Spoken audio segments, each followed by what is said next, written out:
Yes, sir. Good morning. Yes, sir.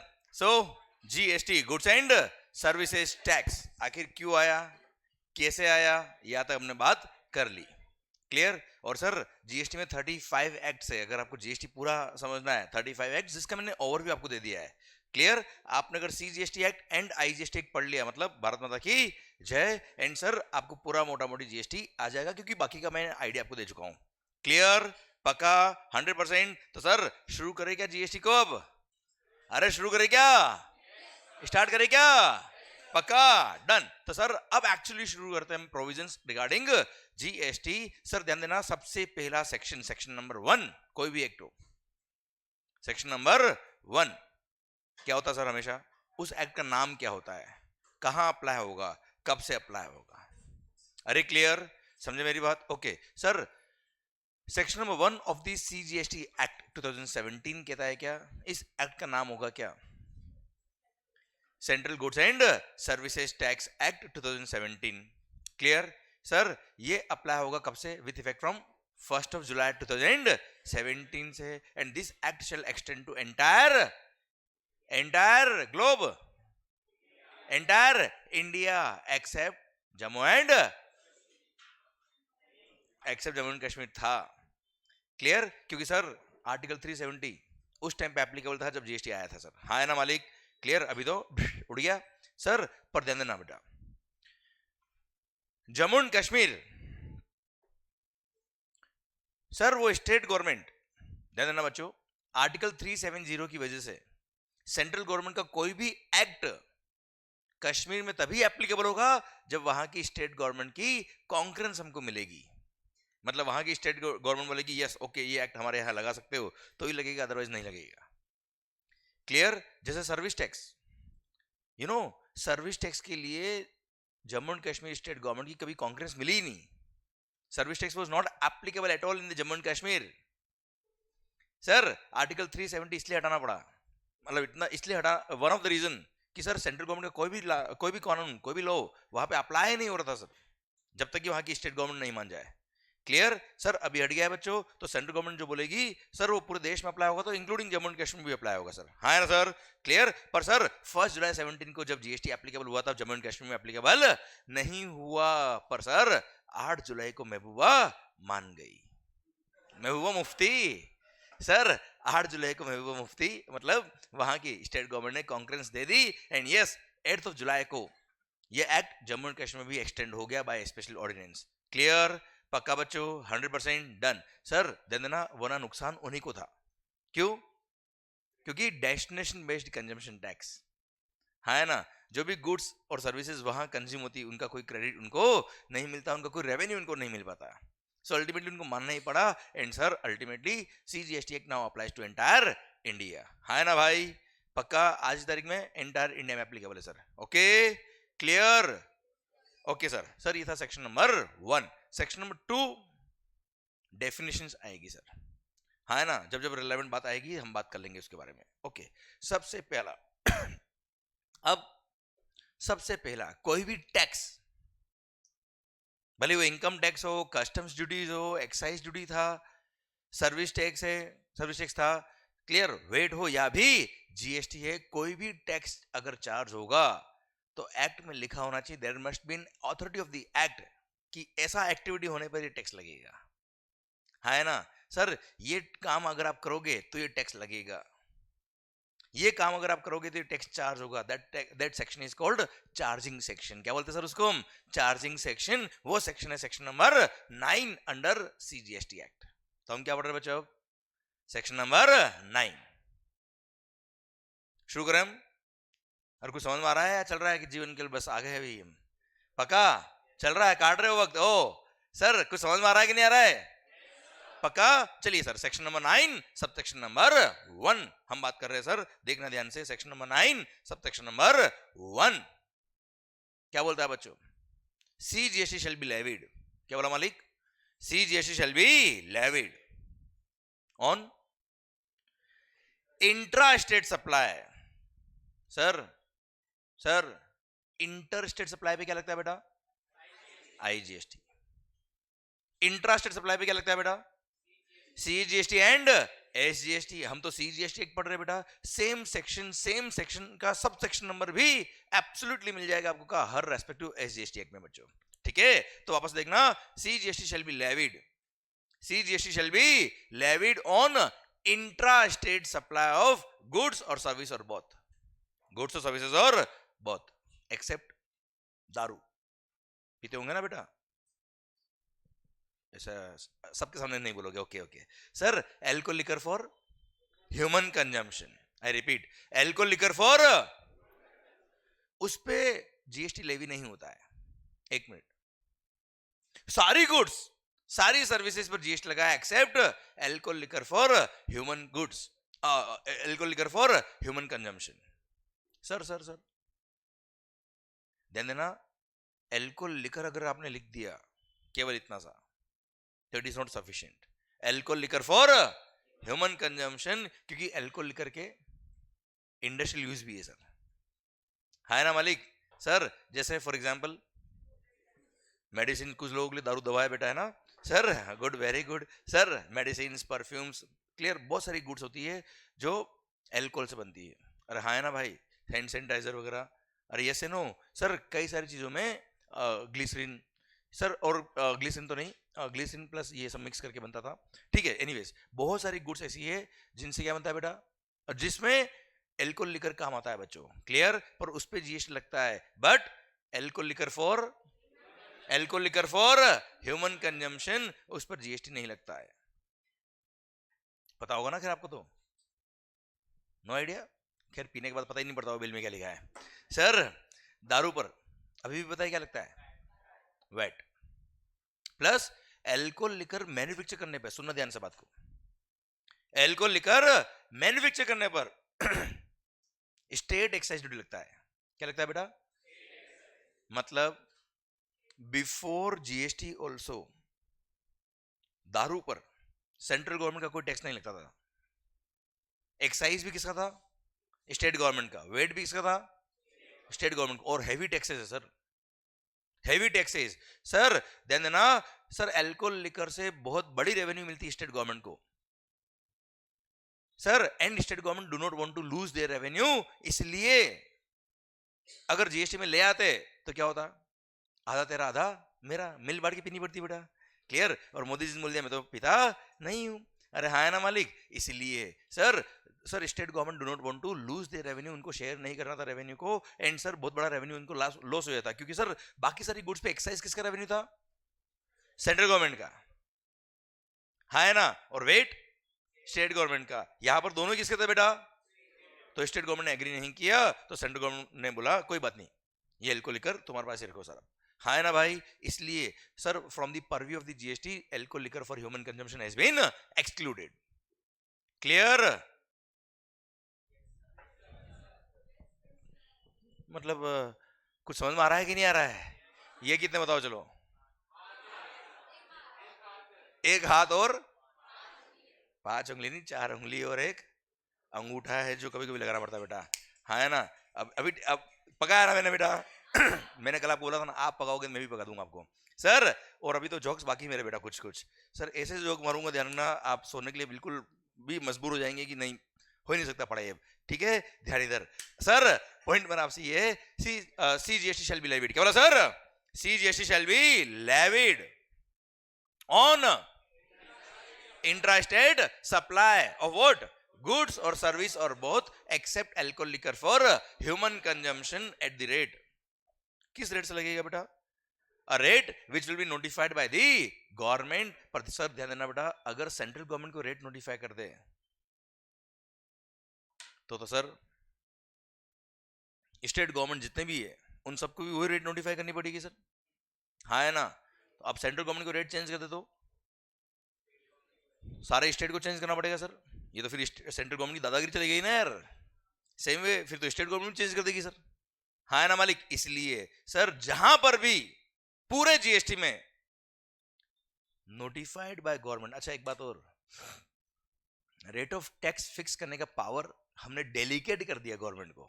याद करो कल डेलीगेटेड पावर याद आया बेटा आपको?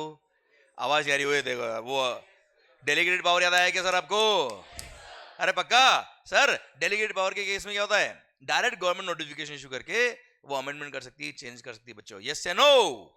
अब सर सोचिए, अब अगर गवर्नमेंट ने, सेंट्रल गवर्नमेंट ने डायरेक्ट रेट चेंज कर दी, उसको अगर पावर दे दिया, same power same section state government का भी है सर एसजीएसटी एक्ट में, अरे हाँ है ना मालिक? क्लियर? अब sir same power state government का है, स्टेट गवर्नमेंट भी क्या करे, हर दिन चेंज कर दे रेट, प्रदेश में हंगामा हो जाएगा सर। इसलिए सर पूरे जीएसटी में जहां पे भी डेलीगेटेड पावर है 100% आप देख लेना वहां पे ये मिलेगा ही मिलेगा, क्या? On the recommendation of the GST council. क्यों? जीएसटी काउंसिल क्या है जल्दी बताओ sir? It's a body comprising of central government and all the state governments, है ना मालिक? क्लियर? सर कोई भी चेंज होगा तो ये बताएंगे तो ही होगा, वरना चेंज नहीं होगा। तो पूरे एक्ट में ध्यान रखिएगा, जहां पे भी डेलीगेटेड पावर आएगा, जहां पे भी नोटिफाइड बाय गवर्नमेंट होगा पूरे जीएसटी में, वह डेफिनेटली वर्ड क्या मिलेंगे? On the recommendation of the GST council.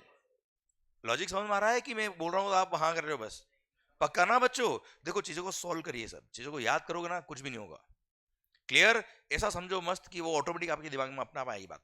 Okay sir, ठीक। सर जैसे मैंने डेलीगेट पावर जैसे बोला तो शायद वो कल वाला पॉइंट क्लिक कर गया होगा आपको, है ना? तो बहुत ज्यादा जोर नहीं देना पड़ेगा आपको यहाँ पे। ओके, आराम से रिलैक्स होके सोचिए, मस्त होके बात करिए एंड इन्वॉल्व होके बात करिए सर। ओके, आप भूल जाओ क्लास के अंदर और भी कोई बैठा है, आप और मैं, बस और कोई नहीं बैठा है, बस ठीक है? बात करो मस्त होके। तो सर जहां पे भी नोटिफाइड बाय द गवर्नमेंट आ जाएगा, जहां पे भी डेलीगेटेड पावर आ जाएंगे, पूरे जीएसटी में क्या आएगा sir? On the. Okay okay, चलिए सर बात वापस करता हूं मैं। सर टैक्स लगेगा but at the rate notified by the government, eight the rate notified by the government on the recommendation of the GST council. Clear? मतलब rate of GST कितना होगा? अलग अलग गुड्स पे, अलग अलग सर्विस पे अलग अलग रेट ऑफ टैक्स होगा जो गवर्नमेंट नोटिफाई करेगी, और आपको याद करने की जरूरत नहीं है। But you know the maximum rate of CGST can be 20%। The maximum rate of CGST can be 20%। वापस बोल रहा हूं, maximum rate of CGST can be 20%। Okay चलो बताओ, मतलब जीएसटी का हाईएस्ट रेट क्या हो सकता है सर? हाँ क्या बात है, मजा आ गया यार ये तो। Sir so the maximum rate of GST can be 40% because it is the rate of CGST. Very good sir. Sir और ये रेट ऑफ टैक्स किस पे लगेगा? क्या हम इनकम टैक्स पढ़ रहे हैं मालिक? इनकम टैक्स लगता है कितना कमाया उस पर, है ना सर? हम क्या पढ़ रहे हैं? जीएसटी। जीएसटी लगता है टर्नओवर पर, सेल पर, सेल वैल्यू पे बच्चा, है ना सर? ट्रांजेक्शन अमाउंट पर बच्चों, यस या no? Clear? So this rate of tax will be applied on value of goods, और वैल्यू हम पढ़ेंगे सेक्शन नंबर 15 आगे जाके, चैप्टर नंबर 3 में बना रखा आपके लिए। क्लियर? वैल्यू ऑफ गुड्स पर टैक्स लगेगा, एंड दिल थाम के देखिएगा, and it shall be payable by a taxable person. It shall be payable by a taxable person. Okay मालिक, चलिए एक बार वापस पढ़ लेते हैं हम, फिर वापस मैं इसकी इंपॉर्टेंस क्रिएट करूंगा आपके लिए। ओके सर ध्यान देना, सीजीएसटी शैल बी लेविड, क्या बोला सर? अच्छा हम याद नहीं कर रहे हैं, हम रिवाइज करके एक एक वर्ड की इंपॉर्टेंस हम समझ रहे हैं बच्चों, ठीक है? Sir CGST shall be levied, what do you mean by levy? चलो एक काम करता हूं मैं, एक बार पूरा बोल देता हूं फिर वापस एक एक वर्ड लेके चलते हैं। CGST shall be levied on intra state supply of goods और सर्विस और both except alcohol for human consumption at the rate notified by the government, but not more than, on the recommendation of the GST Council, but not more than 20% of value of such goods or service or both, and it shall be payable by a taxable person. Clear? पक्का? कोई doubt? ठीक। तो sir CGST levy होगा, what do mean by levy? Charge होगा, tax लगेगा, tax impose होगा। कब होगा? कब होगा? आवाज नहीं आ रही ओए। इंट्रा स्टेट सप्लाई, मतलब ऐसा कौन सा आप काम कर रहे हो हिंदुस्तान में जिसकी वजह से टैक्स लगेगा? ऐसा कौन सा आप काम कर रहे हो हिंदुस्तान में जिसकी वजह से टैक्स लगेगा? Intra state supply. सीजीएसटी की बात करें अगर हम, तो इंट्रा स्टेट सप्लाई। हाँ है ना सर? कहां लिखा है ये? Section number 9 sub section number 1 में। क्लियर? समझे मेरी बात? कहां लिखा है ये? मतलब आपको बताया किसने कि ये काम करने पे जीएसटी लगेगा? इसलिए इसको बोलते हैं क्या? Charging section. क्लियर? हर टैक्सेशन लॉ के अंदर आप डेफिनेटली ये सेक्शन देखेंगे और इस सेक्शन की वजह से टैक्स लग रहा है सर। हाँ है ना भाई? क्लियर? पक्का? तो ये वो इवेंट है, ये वो इवेंट है जिसके होने पे टैक्स लगेगा सर। अरे यस या नो? क्लियर? तो यू टेल मी, ऐसा कौन सा इवेंट है, ऐसा कौन सा इवेंट है on the happening of which GST will become applicable? Yes sir, intrastate supply. चलिए, सीजीएसटी हो, एसजीएसटी हो, इंट्रा पे लगेगा। इंटरस्टेट सप्लाई पे क्या लगेगा? आईजीएसटी। तो सीजीएसटी हो, एसजीएसटी हो या आईजीएसटी, अल्टीमेटली लेवी कब होगा सर? आवाज नहीं आ रही ओए? सप्लाई पे। क्लियर? तो सर ऐसा कौन सा इवेंट है जिसके होने पर जीएसटी लगता है? तो सर वो इवेंट जिसके होने पर जीएसटी लगता है इज कॉल्ड टैक्सेबल इवेंट। अरे हाँ है ना? वो इवेंट जिसके होने पर पर्टिकुलर टैक्स लगता है, the taxable event under GST is supply. Clear? ऐसा इवेंट, ऐसा कोई काम जिसके होने पर कोई पर्टिकुलर टैक्स लगता है इज कॉल्ड टैक्सेबल इवेंट। और वो टैक्सेबल इवेंट जीएसटी में क्या है बेटा? चलिए, कस्टम्स के अंदर टैक्सेबल इवेंट क्या होगा? जल्दी बोलो। Import of goods and export of goods. अच्छा, एक्साइज में टैक्सेबल इवेंट क्या है? मैन्युफैक्चर। सेल्स टैक्स में क्या है? That's it. मतलब आपको टैक्सेबल इवेंट का कॉन्सेप्ट समझ में आ गया सर। समझे आप मेरी बात? देखो, आप कभी भी चीजों को याद मत करो, मैं बोल रहा हूँ ना, फंडामेंटल समझिए आप। सर बाकी सारे एक्ट आपने मुझे बता दिए कि कस्टम में क्या होगा, एक्साइज में क्या होगा, सेल्स टैक्स में क्या होगा। अरे क्लियर? सर टैक्सेबल इवेंट मतलब वो इवेंट जिसके होने पर कोई पर्टिकुलर टैक्स लग रहा है, और वो event under GST is supply. Okay, तो sir CGST shall be levied. क्या बोला सर? अच्छा, ये सब आपको बताया किसने? टैक्सेबल इवेंट ये सप्लाई? मैंने नहीं बताया सर, मैंने नहीं बताया। सेक्शन नंबर 9 सब सेक्शन 1 ने पूरी दुनिया को बताया सर। ओके, समझे मेरी बात? मतलब कभी भी कोई बात ऐसे याद नहीं करनी यशवंत सर ने बोला इसलिए याद करना है, नहीं सर। वो चीज का लॉजिक क्या है, ये चीज का मतलब ये है, एंड सर इसका इंटरप्रिटेशन ये निकल रहा है, बात खत्म। Okay, CGST shall be levied on intrastate supply of what? Goods और सर्विसेज और बोथ। अच्छा, गुड्स और सर्विसेज और बोथ। गुड्स के टैक्स भी मर्ज हुए, सर्विसेज के टैक्सेस भी मर्ज हुए, है ना? और बोथ का मतलब क्या सर? कंपोजिट सप्लाई या mix supply. Clear? Combo of both this. हाँ है ना भाई? इसके एग्जांपल्स में कुछ दूंगा आपको बाद में बेटा। अरे clear? So CGST shall be levied. क्या बोला sir? CGST shall be levied on intra state supply of goods और सर्विसेज और both except alcohol liquor for human consumption. बात में कर चुका हमसे बेटा। At the rate notified by the government on the recommendation of the GST council and sir maximum rate will be 20% of what? Value of such goods or service or both, and it shall be payable by a taxable person. एक minute, value क्या होता है? मैंने एक example दे दिया आपको बेटा, sale price is called value. Sir एक बात और करनी है मेरे को आपसे, it shall be payable by a taxable person। ये क्या होता है? It shall be payable by a taxable person। हाँ जी, मैं तुम्हें बताता हूं बेटा। यस, ओके, ठीक है, गुड। और बताता हूं मैं आपको example. Taxable person has been defined in GST. Taxable person is defined under GST. और टैक्सेबल पर्सन का मतलब क्या होता है? दिल थाम के सुनिएगा, मजा आ जाएगा सर आपको, सुनना मस्त। वैसे ये टॉपिक चैप्टर 9 पढ़ेंगे हम, रजिस्ट्रेशन तब आएगा, पर यहां थोड़ा हिंट दे रहा हूं मैं आपको, पूरा डेप्थ में नहीं ले जा रहा मैं आपको। चलेगा सर? ठीक है। Taxable person means a person who is registered under GST और is liable to be registered under GST. A person who is, जल्दी बोलो,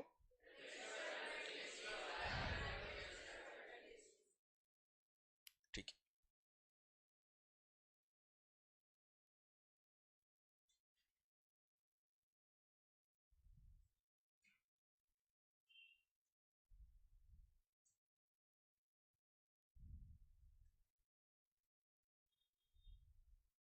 अ person who is registered under GST और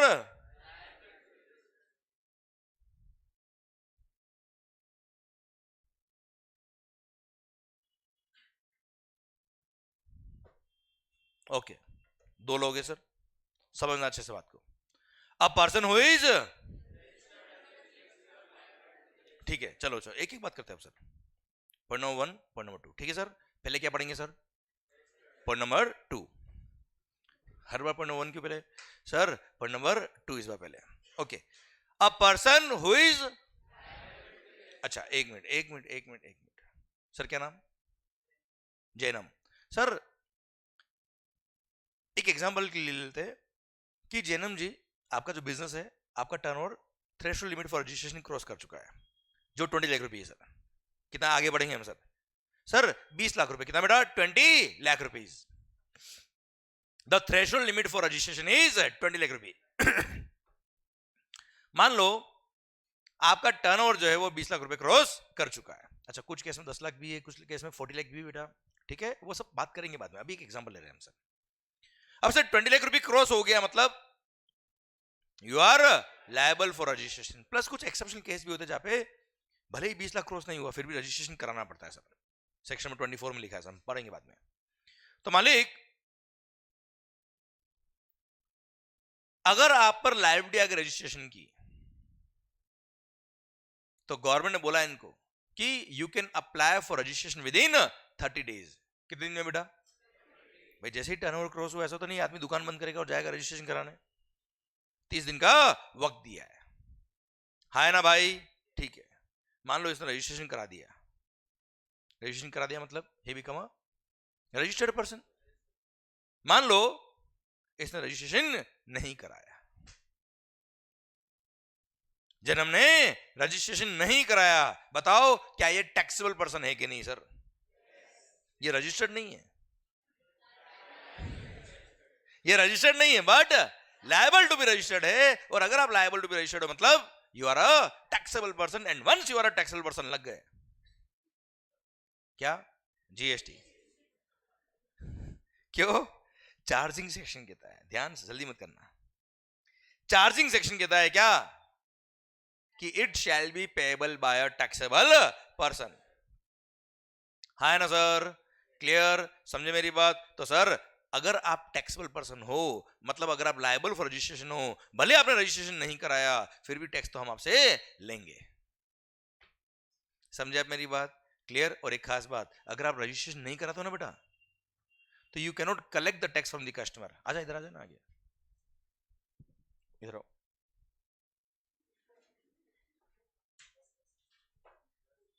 यहाँ एकदम पास है, दिल के करीब सर। Good morning. नाके नहीं आया ना? नाके, सेम टू यू सर। सुनना,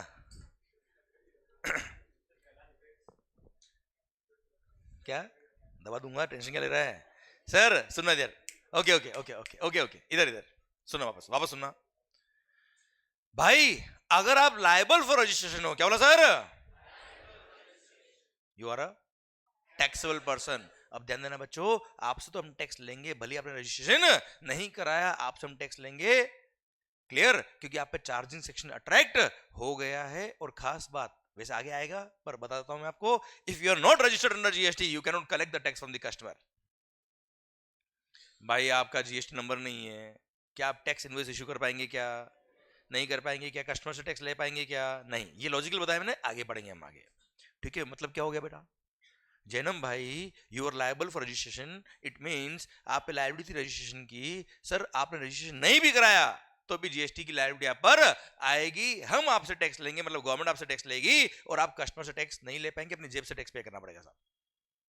अरे clear sir? It shall be payable by taxable person, मतलब if you are liable for registration, आप रजिस्ट्रेशन कराओ या ना कराओ, हमें कोई फर्क नहीं पड़ रहा, हम तो आपसे टैक्स लेंगे सर। एक बात समझ में आया बेटा? ये था पॉइंट नंबर 2। आइए बेटा पॉइंट नंबर 1, क्या बोलता बेटा? Taxable person means a person who is registered under GST. Taxable person means a person who is registered under GST. क्या नाम सर? अर्जुन भाई। सर अर्जुन भाई इनका टर्नओवर कितना है बेटा? 00 बेटा। वो 00 नहीं हो सर, सुना, टर्नओवर है ही नहीं, बिजनेस अभी कमेंस कर रहा है बेटा, and he is not liable for registration at all, he is not.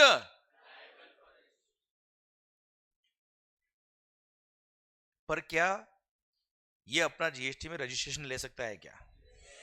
Yes, इसको बोलते हैं क्या? Voluntary registration. Good. Even if you are not liable for registration, you can apply for registration. This is what is called voluntary registration. And once you get the registration number, you become a registered person. And once you become a registered person, you become a taxable person. And जैसे आप taxable person बन गए, लग गए GST. हाँ है ना भाई? क्लियर? इसलिए this is the reason GST में रजिस्ट्रेशन कराया, भले आप लायबल फॉर रजिस्ट्रेशन नहीं थे, रजिस्ट्रेशन कराया और आप क्या बन गए? टैक्सेबल पर्सन बन गए, और आप पे टैक्स की लायबिलिटी आना चालू हो गई, भले आपका टर्नओवर 20 लाख रुपए क्रॉस नहीं हुआ बेटा। हाँ है ना सर? इसलिए जीएसटी के अंदर registration is a very good step, very important step sir. Okay, अरे clear? I repeat sir, voluntary registration लिया है, क्या लिया आपने बेटा? भले आप लायबल फॉर रजिस्ट्रेशन नहीं हो, बट जिस दिन आपको रजिस्ट्रेशन सर्टिफिकेट मिल जाएगा उस दिन you become a registered person, and once you become a registered person you become a taxable person, and if you become a taxable person, charging section आप पे अट्रैक्ट हो जाता है, इसलिए टैक्स पे करना पड़ता है। सर्विस टैक्स में ऐसा नहीं हुआ करता था, वेट में ऐसा नहीं हुआ करता था, ठीक है? जीएसटी में ऐसा हुआ। हाँ ना सर? क्लियर? इसलिए जीएसटी में रजिस्ट्रेशन कराना कि नहीं कराना is a very important step. Okay मालिक? क्लियर? डन। तो sir I repeat, C GST shall be levied. क्या बोला sir? C GST shall be levied. Word का इंपॉर्टेंस समझ में आ रहा बेटा? And it shall be payable by a taxable person. It shall be payable by a taxable person. समझ में आया बेटा आपको? क्लियर? टैक्सेबल पर्सन मतलब a person who is registered under GST और liable to be registered under GST. हाँ है ना? क्लियर? अच्छा, क्या नाम सर? मीत भाई। सर ये लायबल फॉर रजिस्ट्रेशन नहीं है, इनका टर्नओवर कम है sir, he is not liable for registration, और इसने रजिस्ट्रेशन के लिए अप्लाई भी नहीं किया सर। क्लियर? सर बताओ क्या है? टैक्सेबल पर्सन है नहीं है, रजिस्टर्ड पर्सन है नहीं, लायबल फॉर रजिस्ट्रेशन बेटा। ठीक है, चलेगा सर, कोई दिक्कत वाली बात नहीं है। हाँ है ना मालिक? क्लियर? डन। तो sir C GST shall be levied. क्या बोला sir? C GST shall be levied on intra state supply of what? Goods और सर्विस और both except alcohol liquor for human consumption at the rate notified by the government on the recommendation of the GST Council, but not more than 20% of what? Value of such goods or service or both, and it shall be payable by a taxable person. हाँ है ना sir? अच्छा, पता है अब इसको याद नहीं करना पड़ेगा आपको। क्यों? क्योंकि आपको हर वर्ड का मीनिंग समझ में आ गया सर। हाँ है ना? एक लाइन मिस किया है, एक वर्ड मिस किया, मतलब एक कॉन्सेप्ट मिस कर दिया, एक बहुत बड़ा पॉइंट आपने मिस कर दिया, तो हर चीज को ऐसा समझो कि आपको अपना आप याद हो जाए सर। याद करना नहीं पड़े बेटा, क्योंकि प्यार हो जाता है, प्यार करते थोड़े बेटा। क्लियर? तो ऐसी चीजें समझ में आ जानी चाहिए, याद करनी नहीं पड़े सर। अरे क्लियर? पक्का? 100% done. Sir please sir. Sir sir 2 में, if you are liable for registration तो 2 में फॉलो जाएगा, फिर आपने रजिस्ट्रेशन करा दिया तो भले 1 में फॉलो 2 में फॉलो है, तो टैक्सेबल पर्सन है बेटा, क्या फर्क पड़ता है? नहीं, ऐसा क्या लिखा है? ऐसा क्या लिखा? और 1 में आया 2 में, क्या फर्क पड़ रहा है? If you are taxable person, tax will be attracted, बात खत्म। क्लियर? सर यहां तक बात समझे क्या सर आप? पक्का बच्चों? Clear? So what is the taxable event under GST? ठीक है, सप्लाई वर्ड को बहुत शिद्दत से डिफाइन किया है सेक्शन नंबर 7 ने। किसने बेटा? सेक्शन नंबर 7 ने बहुत ही प्यार से, बहुत ही मोहब्बत से डिफाइन किया है सेक्शन नंबर 7 में सप्लाई को, जो हम पढ़ेंगे थोड़ी देर बाद। अभी सेक्शन 9 सब सेक्शन 1 पढ़ा हमने, ठीक है? बाकी के सेक्शंस बाकी बेटा, ध्यान देना। पहले सेक्शन 9 पूरा करेंगे हम, बाद में सेक्शन 7 पे आएंगे हम। Okay, section 9 sub section 2। Sir 5 goods, petrol वाली बेटा, पेट्रोल डीजल पे जीएसटी नहीं लगता, आपने सुना होगा सर, देखा होगा आपने सर, ठीक है, वो यही section number 9 sub section number 2 है, जिसने बोला है क्या, these are the 5 goods. First क्या है, petroleum crude, high speed diesel, motor spirit जिसको बोलते हैं petrol, aviation turbine fuel ATF जो फ्लाइट में लगता है बेटा, एंड नेचुरल गैस। ये 5 goods, I repeat, petroleum crude, high speed diesel, motor spirit common known as petrol, aviation turbine fuel ATF and natural gas. ये 5 गुड्स ऐसी है जिन पे जीएसटी लगेगा, but from a date to be notified by the government on the recommendation of the GST council, जब तक notify नहीं हुआ है ना सर। तो सर इसका मतलब क्या हो गया, ये 5 गुड्स ऐसी है भी जिन पे जीएसटी नहीं लगता। खास बात अगेन सर, अगेन पता है सर, गवर्नमेंट ने बोला है क्या, इन पे भी हम जीएसटी लगाएंगे, but from a date to be notified by the government on the recommendation of the GST council, जब तक नोटिफाई नहीं हुआ। पर पता है पेट्रोल डीजल हेवी टैक्सेस है सर इस पे, एक्साइज भी और सेल्स टैक्स भी, वेट भी बेटा, हाँ है ना सर, और वो भी हेवी, बहुत बड़ा रेवेन्यू गवर्नमेंट का आता है इन गुड से। और अगर इसको जीएसटी में मर्ज कर दिया तो maximum rate of GST can be 40%, हाँ है ना sir, clear. Plus central government और स्टेट गवर्नमेंट को इक्वल टैक्स करने पड़ेंगे सर, जो भी नहीं है, ठीक है ना। आप देखो ना state wise rate of petrol change होती है सर, होता है ना सर, क्लियर। बाद में क्या करना पड़ेगा, इक्वल करना पड़ेगा, maximum rate can be 20% only. So अब तक इसको जीएसटी में मर्ज नहीं किया, हाँ है ना। तो 8% कितनी गुड्स है जिन पे जीएसटी नहीं लगता, 6, 8% कितनी गुड्स है सर, 6। एक हम सबसेक्शन 1 में पढ़ चुके, दारू, alcohol liquor for human consumption, ठीक है, और एक अभी हमने सबसेक्शन 2 में पढ़ा। अच्छा पता है सेक्शन 9 सबसेक्शन 1 जब शुरू होता है ना बेटा, वहां लिखा है बेयर एक्ट में क्या, subject to provisions covered in section 9 subsection 2, मतलब 9(2) में जो लिखा है वो पहले प्रिवेल करेगा। 9(2) में क्या लिखा है, इन 5 गुड्स पे अभी जीएसटी नहीं लगेगा सर, हाँ है ना। तो 5 गुड्स ये हो गई, और एक कौन सा हो गया बेटा, alcohol liquor for human consumption, clear. मतलब घूम लो और झूम लो, दोनों पे जीएसटी नहीं है बेटा।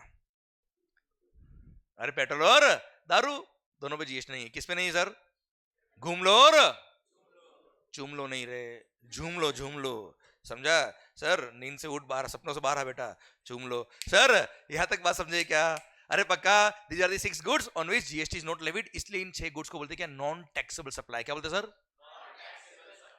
ये टैक्स लेवी नहीं हो रहा है सर, एग्जम्पशन नहीं बोलते सर, लेवी नहीं हो रहा है सर, हाँ है ना भाई, clear. These are called non taxable supply, ठीक है मालिक, डन सर। आइए सेक्शन 9 सबसेक्शन 3 की तरफ बात करते हैं सर। सर आपने से बोला था reverse charge mechanism, section number 9 subsection number 3, सुनना ओ शरी।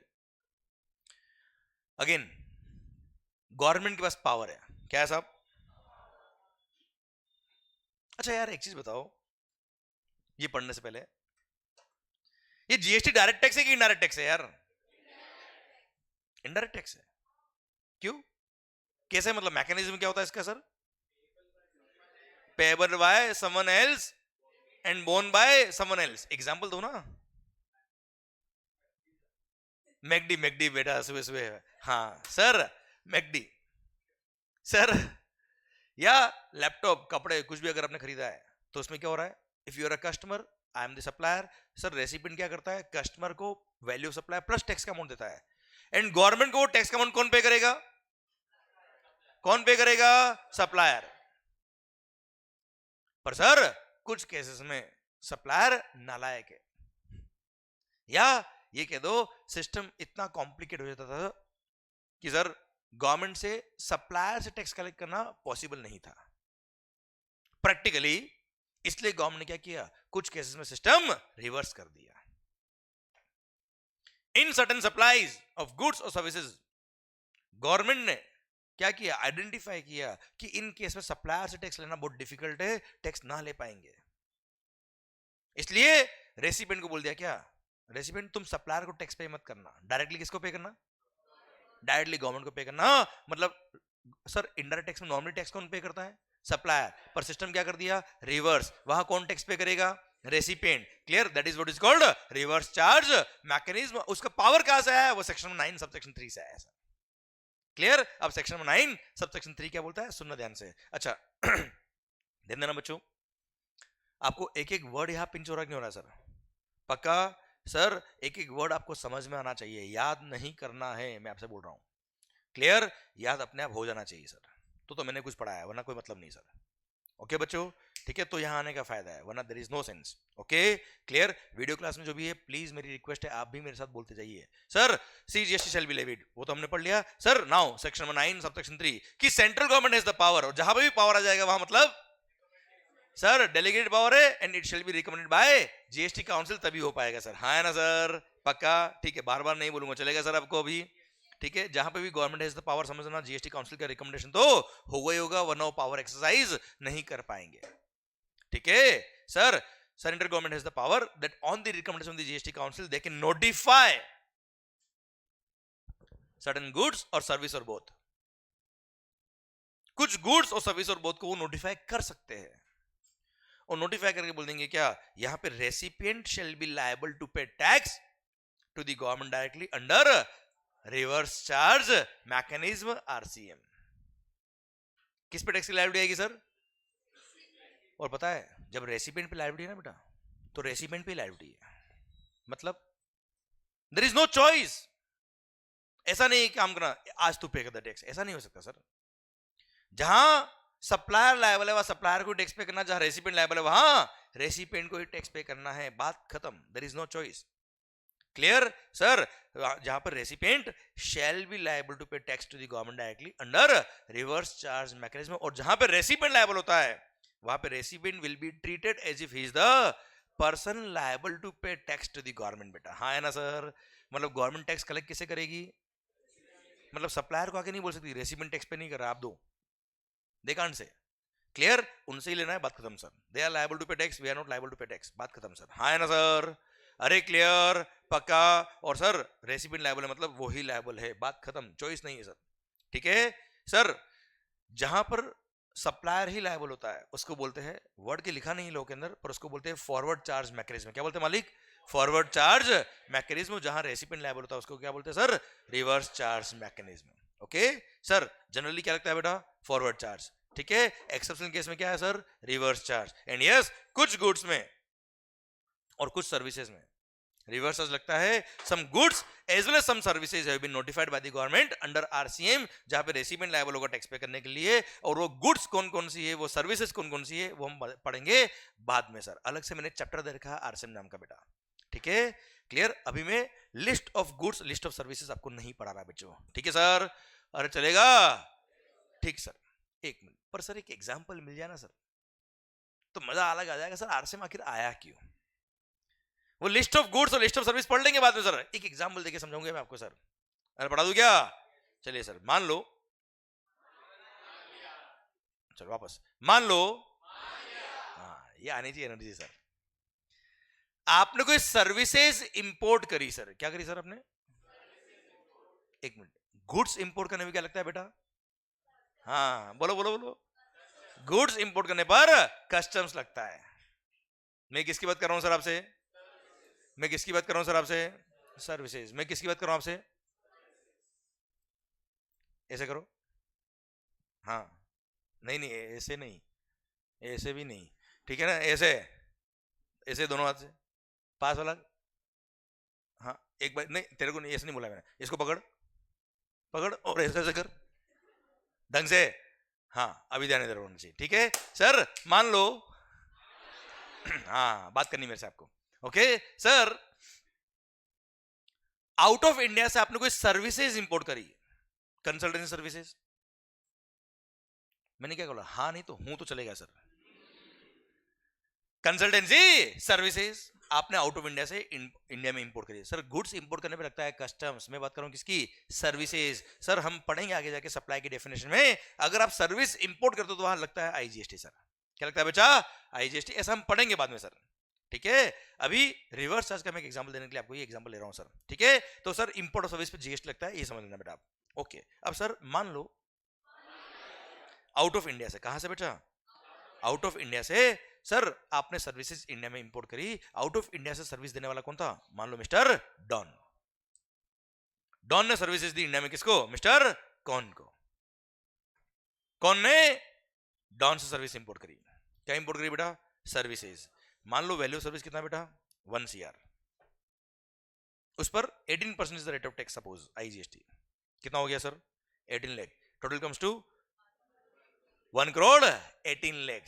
सुनना ध्यान से, अगर कौन ने, जो रेसिपिएंट है, उसने अगर पूरा 1 करोड़ 18 लाख रुपए डॉन को दे दिया होता, डॉन का है आउट ऑफ इंडिया, अगर एंटायर 1 करोड़ 18 लाख अगर उसने डॉन को पे कर दिया होता, तो क्या आप सोच के बताइए, क्या डॉन जो आउट ऑफ इंडिया है वो इंडिया में आके अपना GST में रजिस्ट्रेशन कराता? क्योंकि टैक्स पे करने के लिए रजिस्ट्रेशन तो कराना पड़ेगा ना यार। ऐसा कोई डोनेशन का बॉक्स तो नहीं कि मेरा टैक्स बनता है डाल दिया डोनेशन बॉक्स में। रजिस्ट्रेशन कराना पड़ेगा, रिटर्न फाइल करने पड़ेंगे सर। अरे हाँ है ना सर? सर क्या आपको लगता है वो डॉन जो आउट ऑफ इंडिया है वो इंडिया में आके GST लॉ में रजिस्ट्रेशन कराएगा, टैक्स पे करेगा, रिटर्न फाइल करेगा? आपको लगता है?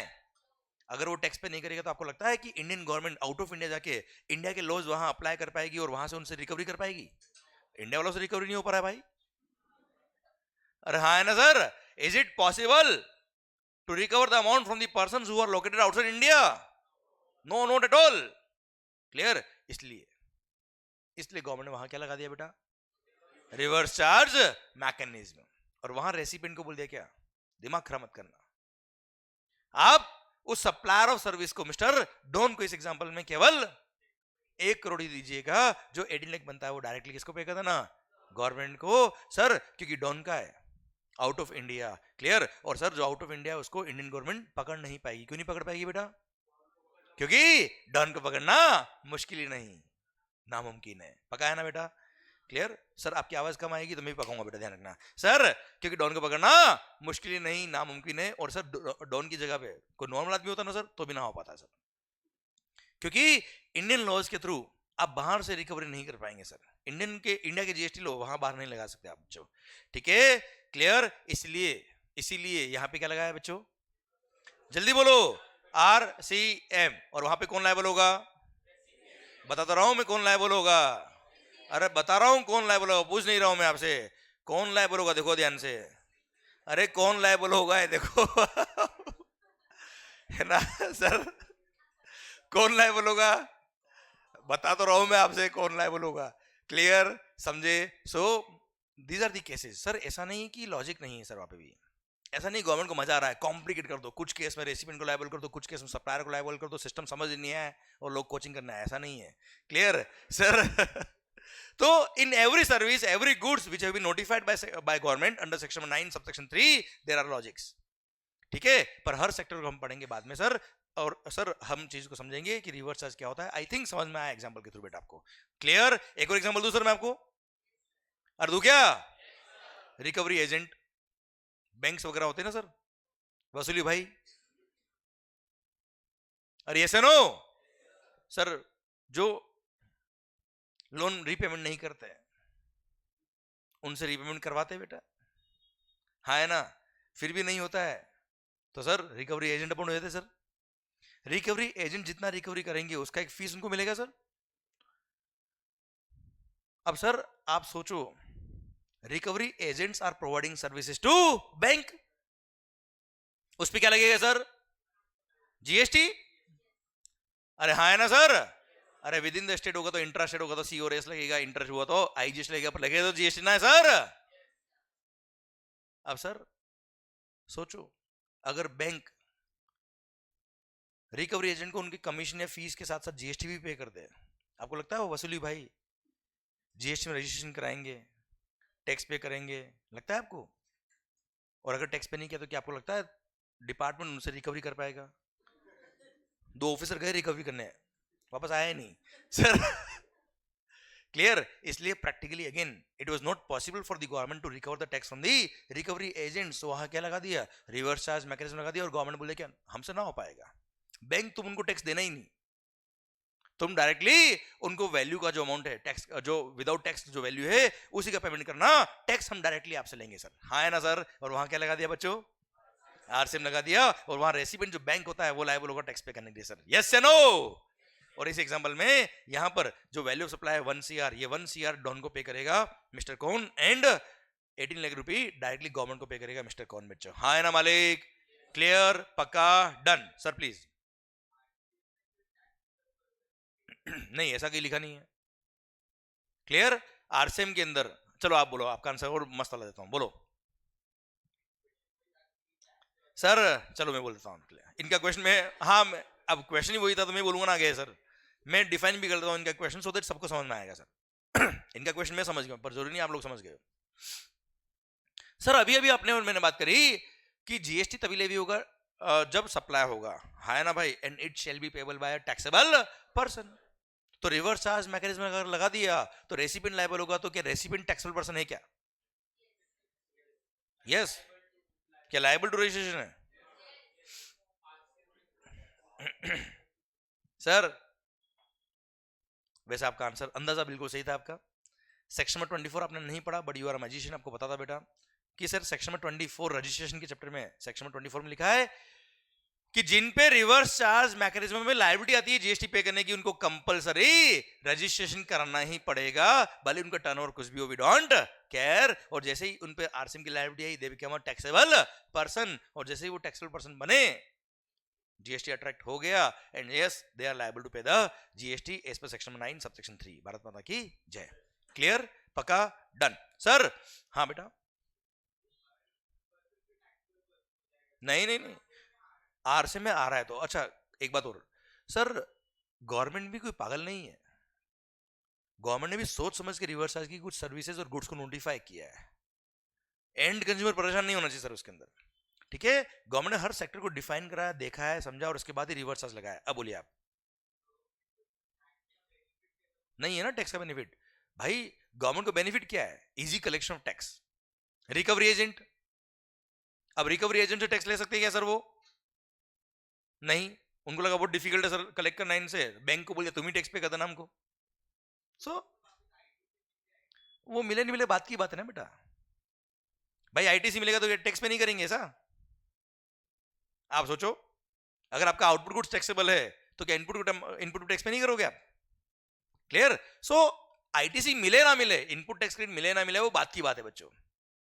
क्लियर। हो सकता है आपका आउटपुट सप्लाई एग्जम्प्ट है बेटा, आपको आईटीसी नहीं मिलता है, अब ठीक है, वो सेकंड स्टेप हो गया। आपको आईटीसी मिलना नहीं मिलना एक अलग बात हो गई, पर हर वैल्यू एडिशन पे गवर्नमेंट को टैक्स मिलना चाहिए। तो सर रिवर्स चार्ज में अगर आपकी लायबिलिटी आती है तो you will have to pay the tax, ठीक है, भले आपको आईटीसी मिलता नहीं मिलता, बात की बात है बच्चों। ओके बेटा, क्लियर माहौल। तो सर ये था क्या, सेक्शन नंबर 9 सबसेक्शन 3 आरसीएम पर। हाँ, लिस्ट ऑफ गुड्स और लिस्ट ऑफ सर्विसेज, जो कोई बहुत टफ बात नहीं है सर, कॉन्सेप्ट में आपको पढ़ा चुका हूं आरसीएम का सर, वो हम पढ़ेंगे लिस्ट ऑफ गुड्स और list of services chapter number 6 में, जब हम रेस्पेक्टिव चैप्टर पढ़ेंगे रिवर्स चार्ज का बच्चों। Clear, done. सेम वे एक सेक्शन नंबर 9 सबसेक्शन 4 भी दे रखा है सर। अगेन ये भी रिवर्स चार्ज का है बेटा, सुनना ध्यान से, क्या बोला है पता है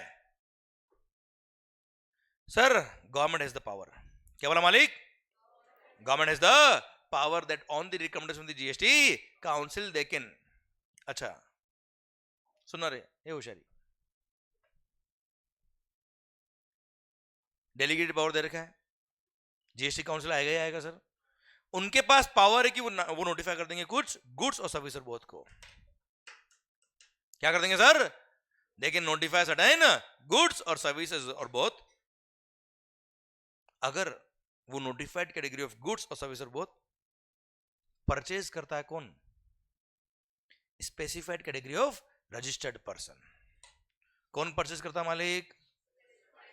आवाज नहीं आ रही। Specified category of registered person अगर परचेज करता है, कौन परचेज करता है बेटा? सर सेंट्रल गवर्नमेंट के पास पावर है कि that on the recommendation of the GST council they can notify certain goods और सर्विस और बोथ, और अगर उन नोटिफाइड गुड्स और सर्विस और बोथ को परचेज किया किसने? Specified category of registered person ने। किससे? अनरजिस्टर्ड पर्सन से। किसे परचेज किया बेटा? तो रिवर्स चार्ज लगेगा, और रिवर्स चार्ज लगेगा तो रेसिपिएंट जो रजिस्टर्ड पर्सन है, जो specified category of registered person है, वो टैक्स पे करेगा to the government directly under reverse charge mechanism, and recipient shall be treated as if he is the person liable to pay GST to the government directly बेटा। हाँ है ना मालिक? Clear? Okay, समझ में नहीं आया बेटा? क्योंकि मैंने समझाया भी नहीं, अभी बोला है, केवल बोलता हूं अभी मैं, सुनना रहे होशियारी। सेक्शन 9 सबसेक्शन 4 सर क्या बोलता है? किसी भी अनरजिस्टर्ड पर्सन से, क्या बोला sir? Notified category of goods और सर्विस और बोथ परचेज करता है कौन?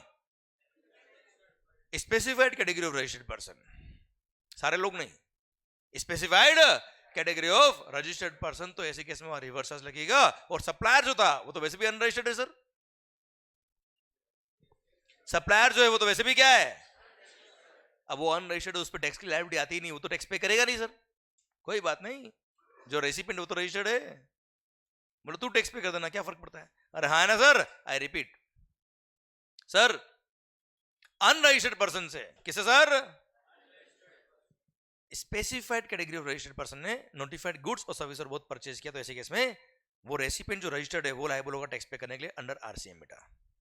ठीक है सर? वैसे अगेन ये चैप्टर जब आएगा 6 तब हम डिटेल में पढ़ेंगे, पर यस बता देता हूं आपको, एक ही नोटिफाइड पर्सन है आज की तारीख में, कौन? बिल्डर, प्रमोटर जिसको बोलते हैं टेक्निकली, प्रमोटर लीगल लैंग्वेज में बेटा। ठीक है? और आप और हम इसको किस नाम से जानते हैं बच्चों? Builder. Sir promoter has been notified, किसको नोटिफाई किया सर? चलो बिल्डर बोल दूं मैं, चलेगा आपके लिए? ठीक है, बिल्डर को नोटिफाई कर दिया। किसको नोटिफाई कर दिया सर? किसको नोटिफाई किया? किसको नोटिफाई किया? ऐसे ऐसे हाथ हटा दे, अरे बस तू कहीं खो जाता कभी कभी बेटा। सर सुनना, किसको नोटिफाई किया? बिल्डर को। मेरे साथ बोलते जाओ आप सर, किसको नोटिफाई किया? बिल्डर। अब अगर बिल्डर को नोटिफाई कर दिया कि बिल्डर तुमने अगर किसी भी अनरजिस्टर्ड पर्सन से, क्या बोला सर? सीमेंट परचेज कर लिया, क्या परचेज कर लिया? तो लग गए। और कौन पे करेगा? क्यों? क्योंकि जो सप्लायर है वो तो रजिस्टर्ड ही नहीं है साहब, उस पर जीएसटी की लायबिलिटी आती ही नहीं सर, वो तो टैक्स पे करेगा नहीं सर, तेरे को पे करना पड़ेगा। क्लियर? सीमेंट है, कैपिटल गुड्स है, कुछ अदर गुड्स भी बेटा, वो हम पढ़ेंगे चैप्टर नंबर 6 पढ़ते वक्त। पर यस, एट प्रेजेंट केवल एक ही नोटिफाइड कैटेगरी ऑफ पर्सन है, नाम क्या है उसका? पक्का? पक्का? बिल्डर ने किससे परचेज किया गुड्स? अच्छा, रजिस्टर्ड से परचेज किया होता तो वो तो वैसे भी टैक्स लगा के देता सर। नहीं नहीं, मजा नहीं आया, वापस सुनना भाई। आप अगर जीएसटी में रजिस्टर्ड होते हैं बेटा, और मैं बिल्डर हूं सर, मैं रजिस्टर्ड हूं जीएसटी में, मैंने अगर रजिस्टर्ड लोगों से गुड्स खरीदी होती तो क्या होता? उन्होंने वैसे भी टैक्स लगाया होता सर, और बिल पे टैक्स लगा के मुझे दिया होता, मैंने टैक्स पे कर दिया होता उनको, और उन्होंने गवर्नमेंट को पे कर दिया होगा, हाँ या ना सर? पर अगर आप जीएसटी में रजिस्टर्ड नहीं हो सर, और सीमेंट बेच रहे हो बेटा, फॉर एग्जांपल अगर आप रजिस्टर्ड होते सीमेंट बेचते, सीमेंट पे जीएसटी लगा के देते मेरे को सर। अगर आप रजिस्टर्ड नहीं हो, आपने सीमेंट पे जीएसटी नहीं लगाया होगा, कोई बात नहीं, मेरे को लगाना पड़ेगा जीएसटी, गवर्नमेंट को पे करना पड़ेगा, रिवर्स चार्ज मैकेनिज्म। बात खत्म बच्चों, भारत माता की जय। अब इसका लॉजिक क्या है क्या नहीं है बात करने के बाद में सर, अभी वो आपका माइंड धीरे धीरे मैच्योर होगा, अभी नहीं मैच्योर है। क्लियर? अच्छा, मेरे को पता है कि मेरे को कब कौन सा टॉपिक कब क्या बोलना है, ठीक है सर? और द बेस्ट मैनर जिसमें आपको समझ में आएगा तभी मैं बोलूंगा बात, ठीक है? क्लियर? समझे मेरी बात? क्योंकि मुझे पता है कि सर आपको कौन सी बात कब बतानी है, लिंकिंग करने की वजह से। ओके बच्चों, जिससे आपको जल्दी समझ में आएगा और अच्छे से इफेक्टिवली समझ में आएगा और आपको याद नहीं करना पड़ेगा। तो मैं इसका लॉजिक अभी नहीं समझा रहा आपको, क्योंकि वो अभी आपका माइंड मैच्योर करना बाकी मेरे को भी। ठीक है सर? अरे क्लियर मालिक? ठीक। तो सर चैप्टर नंबर 6 जब आएगा तब डिटेल में बात करेंगे। एक एग्जांपल मैंने आपको दिया है केवल इसके लिए। चलो एक काम करूं क्या यार, एक बहुत ही भारी बात बोल दूं क्या यार? सर पता है इस सेक्शन ने बवाल मचा दिया था सर जब जीएसटी आया था। इस सेक्शन ने पता है क्या लिखा था? ये नोटिफाइड नहीं था, ये नहीं था। अब पढ़ के बताओ एक बार सर। सुन रहे हो होशियारी? जब जीएसटी नया नया आया था ना सर, इस सेक्शन ने तो बैंड बजा दी सर लगभग लगभग हर बिजनेसमैन की। इसकी इंपॉर्टेंस क्रिएट करूं वैसे तो खत्म हो गया सर, या थोड़ा एक्स्ट्रा बताऊं क्या मैं आपको? नॉलेज के लिए चलेगा, चलने दे आगे, थोड़ा चाहिए नॉलेज। तो ऐसे आवाज ढंग से नहीं आ रही सर, चाहिए क्या? मैं हूं तो सेल्फिश, देखो आप सर।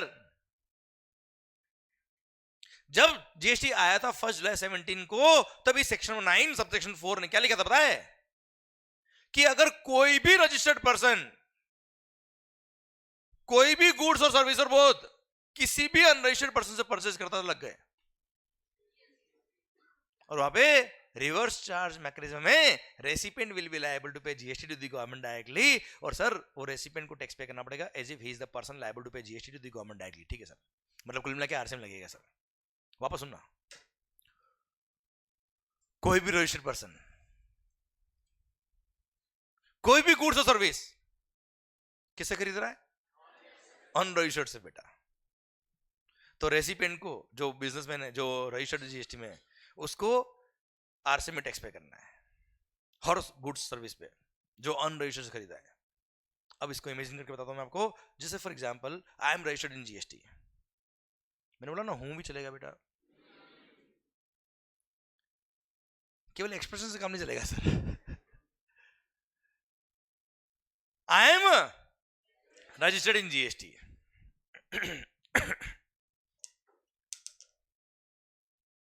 अब सर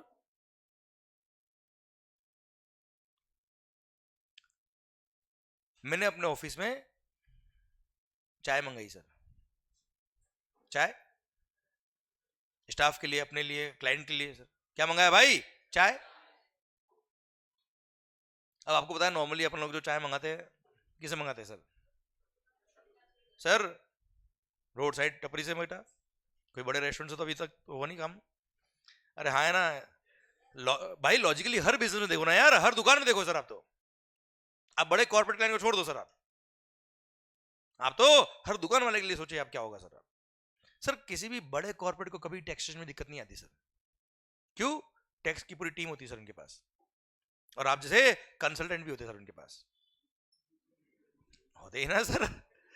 अरे सीए साहब सर सुनना, पर आप छोटे बिजनेसमैन के लिए सोचिए, आप जो दुकान लेके बैठा है, वन मैन शो है। अब सोचो आप उस तुमने दुकान में चाय मंगाई सर, नॉर्मली आपने जहां भी ऑडिट करी होगी या जहां भी आपने अकाउंट देखे होंगे सर, आपने प्रॉफिट एंड लॉस अकाउंट में खर्चे देखे होंगे sir, T and refreshment expenses लग गए, और वो भी रिवर्स चार्ज। अब सुन, बहुत भारी काम हो गया सर। जब जीएसटी आया था, हर बिजनेसमैन, एक छोटा सा एग्जांपल लिया मैंने चाय का सर, उसके प्रॉफिट एंड लॉस अकाउंट में जितने खर्चे दिख रहे, अगर वो रजिस्टर्ड से किए हुए तो जीएसटी लग के आया होगा, अनरजिस्टर्ड से किए हुए सब पे लगाओ टैक्स, सब पे टैक्स पे करना है। किसको टैक्स पे करना चैलेंज नहीं है सर, हर महीने टैक्स पे करना है। और हर गुड्स हर सर्विस जो उसने अनरजिस्टर्ड से खरीदी है उस पर रेट ऑफ टैक्स क्या है? क्या फिक्स है क्या? सारी गुड्स सारी सर्विस पे अलग अलग है, उसको रेट ऑफ टैक्स निकलवाना पड़ेगा सर। और सर वैसे टैक्स इनवॉइस चैप्टर मैंने पढ़ाया नहीं आपको अब तक, पर सर अगर अनरजिस्टर्ड से रजिस्टर्ड ने परचेज किया है और वहां पे अगर रिवर्स चार्ज लगता है तो खुद पे इनवॉइस भी इशू करना पड़ता है। सर मर जाएगा बिजनेसमैन। और आप सोचिए सर, हर महीने टैक्स पे करना है। क्या बोला सर? मतलब हर महीने कितनी चाय पिए, कितने खर्चे किए, कितने रिपेयर एक्सपेंसेस किए सर, उन सब पे टैक्स पे करो रिवर्स चार्ज मैकेनिज्म में। सर देश के जो मिडिल क्लास बिजनेसमैन है या लोअर मिडिल क्लास बोलते सर, सर उनके मैक्सिमम खर्चे तो मार्च में बुक होते बेटा। आप समझ रहे मैं क्या कह रहा हूं बेटा? हाँ है ना सर, लास्ट में मार्च मंथ में डिसाइड करता है क्या प्रॉफिट आ रहा है, क्या प्रॉफिट रखना है सर। फिर एक्सपेंसेस बुक होते हैं, general expenses for office, repair and maintenance expenses, T and refreshment expenses, staff welfare कभी नहीं किया पर उसके एक्सपेंसेस भी आते हैं। अरे हाँ है ना सर, होते ना सर, होते ना सर। अब आप सोचिए हर महीने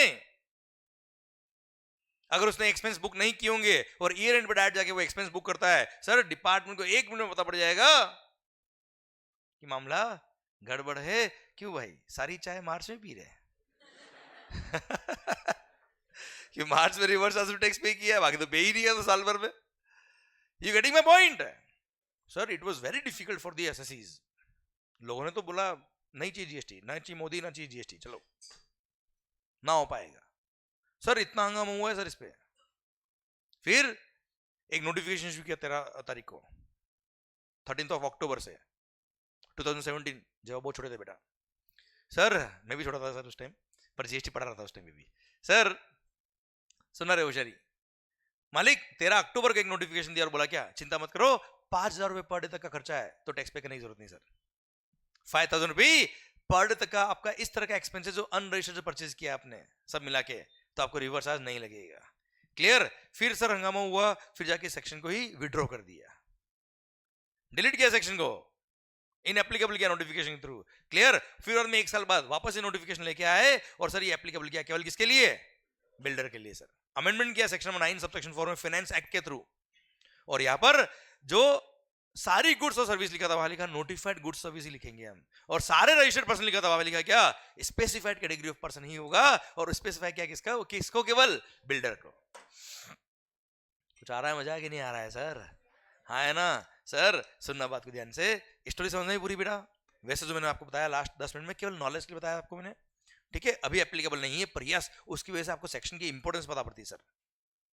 सेक्शन नंबर 9 सबसेक्शन 4 एक बहुत बड़ा मुद्दा था सर, बहुत बड़ा मुद्दा था सर, जहां पे भी जीएसटी जब नया नया आ रहा था सर, तो पब्लिक अवेयरनेस के लिए मैंने कई सारे सेमिनार लिए थे, जहां पे भी बात होती थी सर सेक्शन 9(4) में, तो ऐसी बैंड बजी थी लोगों की सर, इतनी बैंड बजी थी सर, और डिपार्टमेंट की हालत तो ऐसी खराब थी सर, और बताएंगे बाद में धीरे धीरे, सब आज थोड़ा बताना है सर। यहां तक समझ में आया आपको? अरे आवाज नहीं आ रही ओए?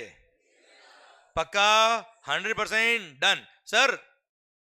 Section number 9 sub section number 4, department के ऑफिसर की, चलो बोल देता हूं मैं, हालत ऐसी है सर ऑफिसर्स की, कुछ 2019 में मेरे पापा की फॉर्म में ऑडिट आई, जीएसटी ऑडिट, ये फैक्ट है सर। सर जो ऑफिसर्स आए वो क्या बोलते हैं, अब हमारे पापा का तो बिजनेस दुकान नॉर्मल एक ट्रेडिंग वाला काम है सर। अब साहब 2020 या 19 कुछ होगा सर 20, हाँ सर क्या बोलते हैं, अब उनको कोई पॉइंट मिला नहीं सर कि जिसमें टैक्स रिकवरी कर पाए या कुछ हो पाए, या कुछ नहीं मिला। लास्ट में क्या बोलते हैं, अरे यार ये सारे एक्सपेंसेस आपके ऐसे हैं जिसमें आपने टैक्स पे नहीं किया हुआ है, ये तो आपने अनरजिस्टर्ड परचेज किया, इसमें रिवर्स चार्ज लगेगा सेक्शन नंबर 9 सब सेक्शन 4। 9(4) तो उनको याद नहीं था, रिवर्स चार्ज बोला था उन्होंने और वहां में बैठा था सर बायलक। मैंने कहा क्या बोल रहा है, वापस बोलना है सर एक बार। बोला रिवर्स चार्ज। मैंने कहा स्पेलिंग पता है उसकी क्या होता है? बोला सेक्शन पता है आपको? मैंने कहा आप जैसे लोगों की वजह से गवर्नमेंट बदनाम है सर। मैंने कहा आपकी ट्रेनिंग भी हुई कि नहीं हुई है? वो ट्रेनिंग हुई होगी डेफिनेटली, पर आपने पढ़ा कि नहीं पढ़ा है? सर दिमाग खराब हो गया उनका। सोचो वहां तो मैं बैठा था सर, अगर मान लो मैं नहीं होता, केवल पापा होते हैं, और सोचिए यहाँ जितने आप दुकान देखते हो बेटा, आपने भी, आप जिस टाउन से बिलोंग करते हो वहां देखना जितने मार्केट में दुकान है, एक को भी क्या सेक्शन 9(4) पता है क्या? वो ऑफिसर के बोलेगा टैक्स लगता है, आप वो तो परेशान है ना यार आदमी। समझना बात को ध्यान से। मैंने कहा तुम जैसे लोगों की वजह से पूरा देश डिपार्टमेंट से डरता है, and they are not tax friendly. हाँ है ना सर? भगाया उनको बाहर, गाली नहीं दी केवल उनको, this was the actual condition. उनको बोला ट्रेनिंग नहीं हुई तुम्हारी तो कराओ आप ट्रेनिंग, मैं आ जाता हूँ बोले सर बोले सर आप कौन हो? मैंने कहा मैं कौन हूँ, छोड़ दे अभी तू सर पर पॉइंट क्या है? Point is that knowledge. इसलिए मैंने आपको सेक्शन नंबर 9(4) की इंपॉर्टेंस बताई बेटा। क्लियर? कि आपको ध्यान रहे, ये बाद में चेंज हुआ, और बाद में बिल्डर वो इनिशियली आया था उसके 1 महीने बाद ही विड्रॉ हो गया था सर, 5,000 रुपए पर डे की लिमिट दी, बाद में इसको विड्रॉ भी कर दिया सर। हाँ है ना मालिक? क्लियर? पर सर ये इतना भारी सेक्शन था, मतलब अगर ये होता तो आज शायद जीएसटी ना हो पाता, इतना भारी सेक्शन था ये, ठीक है? क्योंकि हर एक्सपेंस आप सोचो ना यार, उसमें रिवर्स में टैक्स पे करना, उसकी रेट ऑफ टैक्स निकालना, कंप्लायंस पे करना हर महीने पॉसिबल नहीं था सर। क्लियर मालिक? सर सेक्शन 9(4) अभी किसके लिए एप्लीकेबल है sir? Only and only builder, जिसको टेक्निकली बोलते हैं क्या, प्रमोटर्स। ठीक है मालिक?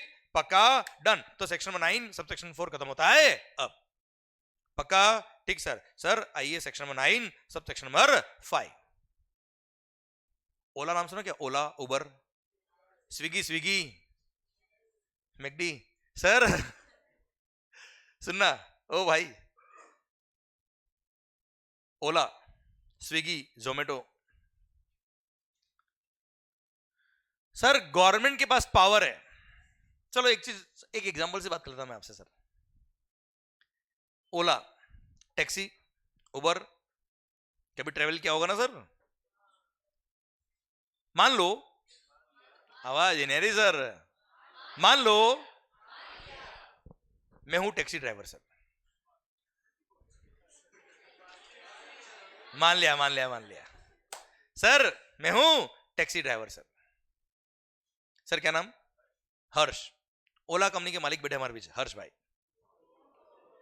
सर मैं हूं टैक्सी ड्राइवर, मेरा टैक्सी लिस्टेड है, रजिस्टर्ड है कहां? ओला ऐप पे sir. And you are the passengers. अब आपको मान लो अंधेरी से चर्च गेट जाना है सर। मान लिया सर, गुड। आपने क्या किया? ओला ऐप ऑन की, क्लियर, टैक्सी बुक किया, नियरेस्ट टैक्सी मेरा था, मैं लेके पहुंच गया। क्लियर, डेस्टिनेशन क्या था? चर्च गेट। मैंने वहां ड्रॉप किया आपको बेटा, ठीक है साहब। अब सर उसमें फेयर था मान लो ₹700। आप मुझे बताओ एक्चुअली आपको ट्रांसपोर्ट ऑफ पैसेंजर की सर्विस किसने दी है? क्या ओला ने दी है या इस टैक्सी वाले ने दी है? क्या टैक्सी ओला की थी सर? नो, टैक्सी मेरी। मैंने वहां लिस्ट करी है, ये एक इलेक्ट्रॉनिक कॉमर्स ऑपरेटर है, ये एक ई कॉमर्स प्लेटफॉर्म है सर। इसने क्या किया? एक प्लेटफॉर्म बनाया जिसपे ये सप्लायर ऑफ सर्विस और रेसिपिएंट ऑफ सर्विस एक जगह मिल गए थ्रू दैट इलेक्ट्रॉनिक प्लेटफॉर्म। हाँ है ना भाई? इसने क्या किया? हम सबको एग्रीगेट कर दिया एक ही प्लेटफॉर्म पे सर। अरे यस या no? This model of business is called aggregator model of business.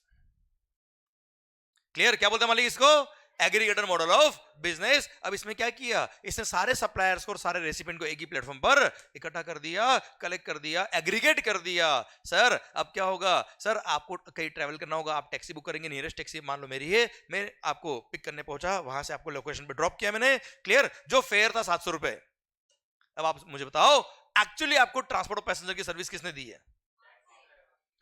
Taxi वाले ने दी सर, मंगल ने सर। अरे हाँ है ना मालिक? सर ये टैक्सी ड्राइवर्स। अब आप मुझे बताओ, ये टैक्सी के एग्जांपल ले रहा हूं मैं आपके लिए सर। ये टैक्सी ड्राइवर, ये जो लॉबी है सर, जिनके पास टैक्सी होती है और टैक्सी चलाते हैं, इस तरह से जो ओला वगैरह पे लिस्ट करते हैं बेटा टैक्सीज को, ये एक बहुत बड़ा ऑर्गेनाइज्ड बिजनेस नहीं है यार। क्या मैं टैक्सी वाला, आप सोचिए, क्या टैक्सी वाला जीएसटी में रजिस्ट्रेशन कराएगा?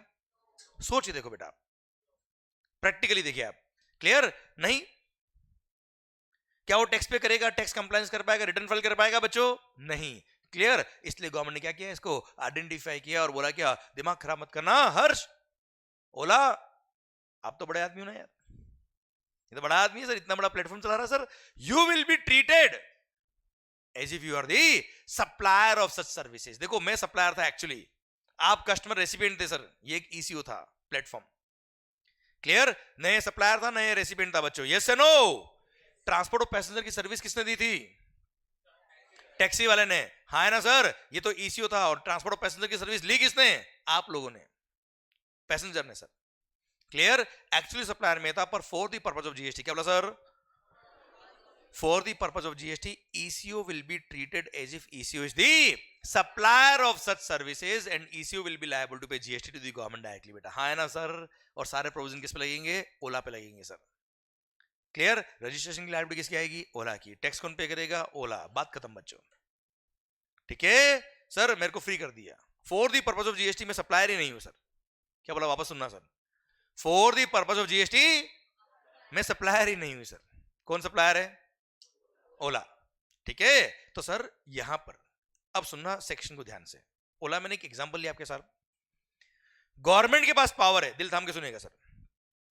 गवर्नमेंट के पास that on the recommendation of the GST council they can notify certain only only services.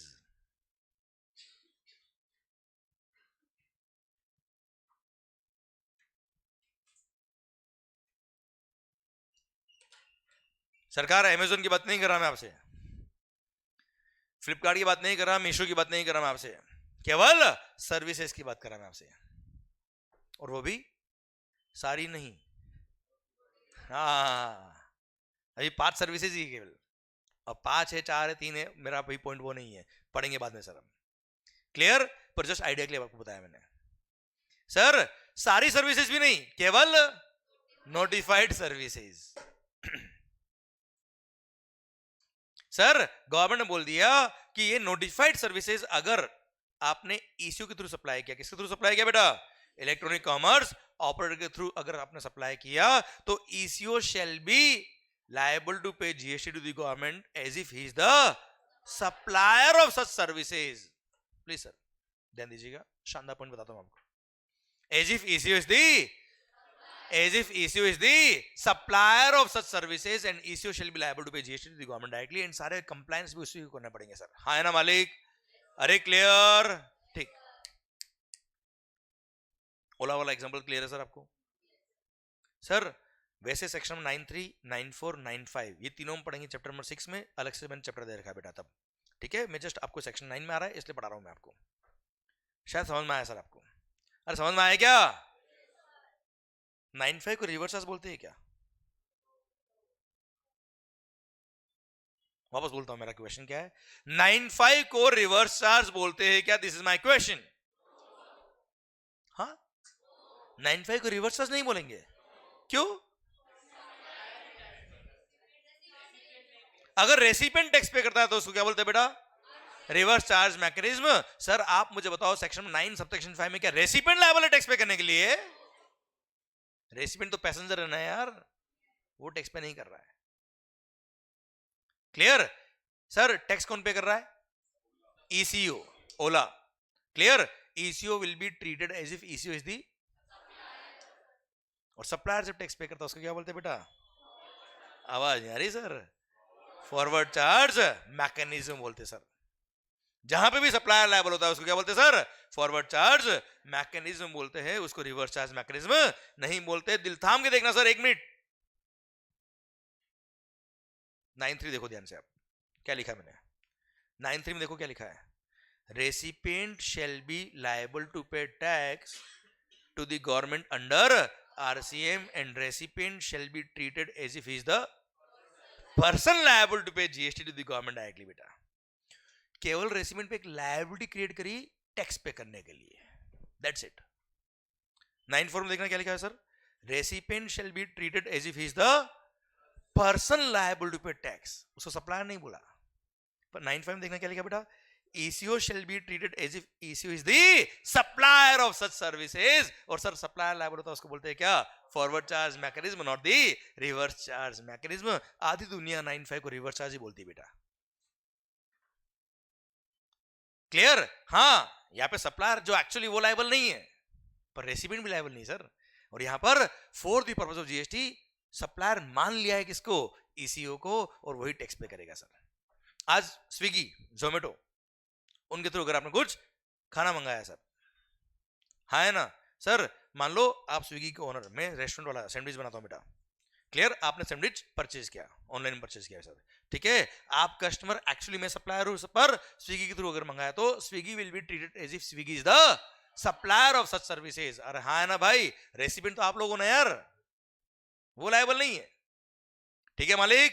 पक्का? डन। तो सर ये था आपका सेक्शन नंबर 9 सब सेक्शन 5, और sir section number 9 sub section 5 में लिखा है क्या कि ECO shall be treated as if ECO is the supplier of such services. और हाँ ईसीओ आपको टैक्स पे करना है, और हाँ आपको ही टैक्स पे करना है, और हाँ आपको ही टैक्स पे करना है। 3 पॉइंट लिखे वापस सर, आपको ही टैक्स पे करना है, आपको ही पे करना है, और हाँ आपको ही पे करना है। 3 पॉइंट लिखा है कि अगर ईसीओ का फिजिकल प्रेजेंस इंडिया में है तो वो टैक्स पे करेगा, बट अगर ईसीओ का फिजिकल प्रेजेंस इंडिया में नहीं है, उबर जैसे मान लो, वो out of India company sir, clear? अगर ईसीओ का फिजिकल प्रेजेंस इंडिया में नहीं है पर उसका रिप्रेजेंटेटिव ऑफिस इंडिया में है, तो जो उसका रिप्रेजेंटेटिव ऑफिस इंडिया में होगा वो टैक्स पे करेगा। पर सर हम तो ऐसा ई कॉमर्स ऑपरेटर चलाते हैं जो यूएस में बढ़िया चल रहा है साहब, न तो हमारा फिजिकल प्रेजेंस वहां पर है इंडिया में और नहीं इंडिया में उनका कोई रिप्रेजेंटेटिव ऑफिस है, तो they will have to appoint a person in India they will who will pay tax on their behalf. मतलब पे तो ईसीओ को ही करना है, क्योंकि इस टैक्सी वाले को देख लो इससे ना हो पाएगा। हाँ है ना भाई? अगर आपका फिजिकल प्रेजेंस है तो आप टैक्स पे करेंगे, नहीं है तो आपका रिप्रेजेंटेटिव ऑफिस अगर इंडिया में तो वो टैक्स पे करेगा, वो भी नहीं तो you will have to appoint a person, मतलब ECO will have to appoint a person in India who will pay tax on their behalf। पे तो करना ही पड़ेगा, रजिस्ट्रेशन भी कराना पड़ता है इनको इंडिया में आके, नहीं तो इनकी एप्लीकेशन बैन कर देंगे सर। क्लियर? समझे मेरी बात? ये सारे पावर गवर्नमेंट के पास है। ओके मालिक, ये था आपका section number 9। Sub section number 5 या नोटिफाइड सर्विसेज है, और कुछ नोटिफाइड सर्विसेज के लिए section number 9 sub section 5 attract होता है, गुड्स के लिए एप्लीकेबल नहीं होता है। और इसी के साथ सेक्शन नंबर 9 खत्म होता है। अब बोलो सर, बोलो मैम।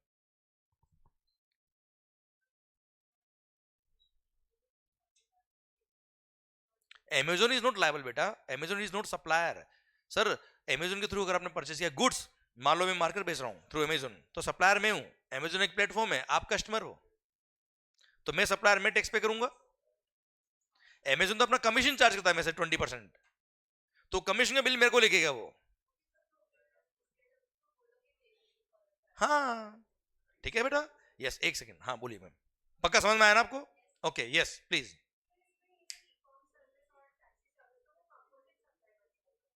नहीं नहीं नहीं नहीं, those are two different services. Taxi service के लिए e commerce will be liable, platform fee के लिए ECO is the supplier, ECO is the actual supplier ना बेटा यार। अच्छा ध्यान दीजिएगा, जो प्लेटफॉर्म फी होती है, जो ईसीओ की प्लेटफॉर्म फी होती है, उसके लिए तो ईसीओ ही लायबल है बेटा यार। वो तो ईसीओ ने एक्चुअली सप्लाई करा है मेरे को बेटा, जो फीस लिया है, कन्वीनियंस फीस लिया, उसके लिए तो वो लायबल है ये बेटा। ओके बेटा, ठीक सर। हाँ स्विगी वाले में सर, ठीक है सर। देखिए मैंने अभी आपको 95 की वो सारी सर्विसेज का नाम नहीं बताया बेटा आपको। सेकंड थिंग, इसमें कुछ अगर कंडीशंस अगर होगी तो मैंने नहीं पढ़ाई आपको बेटा, केवल आपको एक छोटा सा हिंट दिया है, आइडिया दिया है, पर आपका आंसर मैं बोल देता हूं कि यस स्विगी ही लायबल इस केस में, भले रेस्टोरेंट रजिस्टर्ड हो या ना हो, स्विगी ही लायबल है 95 के केस में सर, कोई फर्क नहीं पड़ता उससे। पर फिर भी मैं कह रहा हूं आपको क्या, अभी मैंने नहीं पढ़ाया, ठीक है, बट आंसर इज स्विगी। ठीक है बेटा, ठीक ठीक क्लियर। हाँ हाँ बेटा sir, sir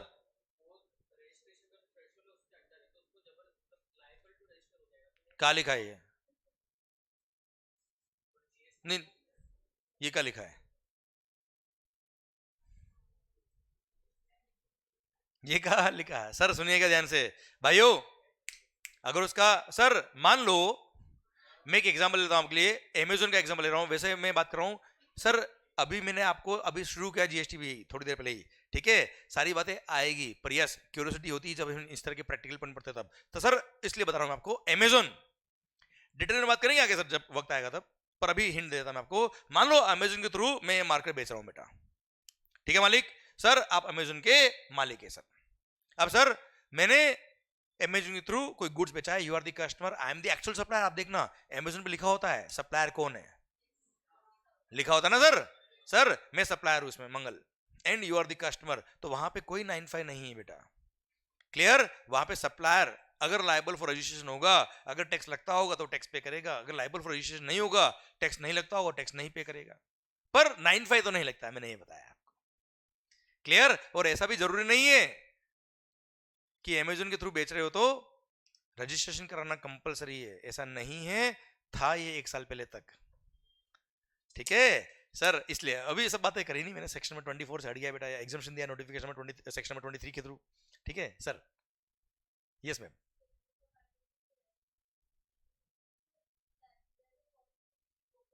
yes sir, Swiggy Zomato के थ्रू जो रेस्टोरेंट सप्लाई कर रहे हैं वो रेस्टोरेंट रजिस्टर्ड है जीएसटी में, मान लो, यस,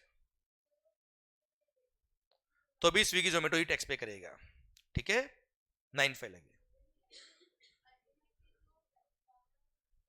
ठीक है, दैट इज अ मैकेनिक। अभी सुनो, मैंने 95 पूरा नहीं पढ़ा आपको, थोड़ा हिंट दिया है बेटा, ठीक है। अभी आप ओला वाला एग्जांपल ले लीजिए बेटा, ठीक है ना, थोड़ा और धीरे धीरे हम आगे बढ़ेंगे ना बेटा। अच्छा, क्यों मैंने इसको इस चैप्टर में नहीं डाला है, क्योंकि there are various factors which determine कि ये 9.5 में आया कि नहीं आया, आना चाहिए कि नहीं आना चाहिए, ये आपका माइंड मैच्योर होगा धीरे धीरे, हम जीएसटी में आगे बढ़ेंगे तब, इसलिए मैंने चैप्टर नंबर 6 रखा है इसको बेटा, ठीक है। अभी रुकिए, अभी डिस्कशन नहीं करेंगे उस पर ज्यादा, पर yes, even if they are liable, they are registered in GST, तो भी स्विगी पे टैक्स पे करने की लायबिलिटी आती है। ओके बेटा, अभी इतना मानो बेटा, मैंने पूरा नहीं पढ़ाया है, इसलिए तो मैंने इस चैप्टर में नहीं डाला है चीजें, प्लीज बेटा।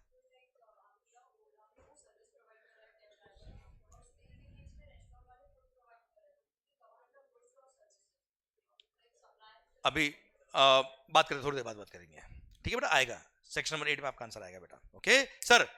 अच्छा सर, ध्यान देना, section number 9 subsection 5, section number 9 subsection 5, section number 9 subsection 3, 9(4) and 9(5), ये तीनों 9(3), 9(4) कौन से, आरसीएम, 9(5) कौन सा, ईसीओ, फॉरवर्ड चार्ज, ठीक है। ये तीनों सेक्शन मैंने आपको केवल हिंट दिए, पढ़ाए नहीं है, ये तीनों हम डिटेल में पढ़ेंगे जब नेक्स्ट चैप्टर, जब चैप्टर नंबर 6 आएगा तब बेटा, हाँ है ना भाई, क्लियर। अच्छा, मैंने अपनी बुक के अंदर चैप्टर की सीक्वेंस भी इस तरह से बनाई हुई कि मेरे को कब कौन सा टॉपिक कैसे पढ़ाना है और आपको कब पॉइंट समझ में आएगा अच्छे से, उस हिसाब से मैंने चैप्टर बनाया है सर, ठीक है, क्लियर, डन। तब बात करेंगे डिटेल के अंदर हम और बहुत सारी, और पता है जब आपका माहौल बन जाएगा इनडायरेक्ट टैक्स का, तब बहुत सारे क्वेश्चन जो आप मेरे से पूछ रहे हो ना सर, उसके आंसर आपके पास ऑलरेडी होंगे सर, अपने आप आएंगे, तो मैं चाहता हूं वो आंसर अपने आप जनरेट हो आपके सर, ठीक है। तो वक्त आएगा तो बात करेंगे और हम, क्लियर, पक्का। तो इसी के साथ सेक्शन नंबर 9 खत्म होता है।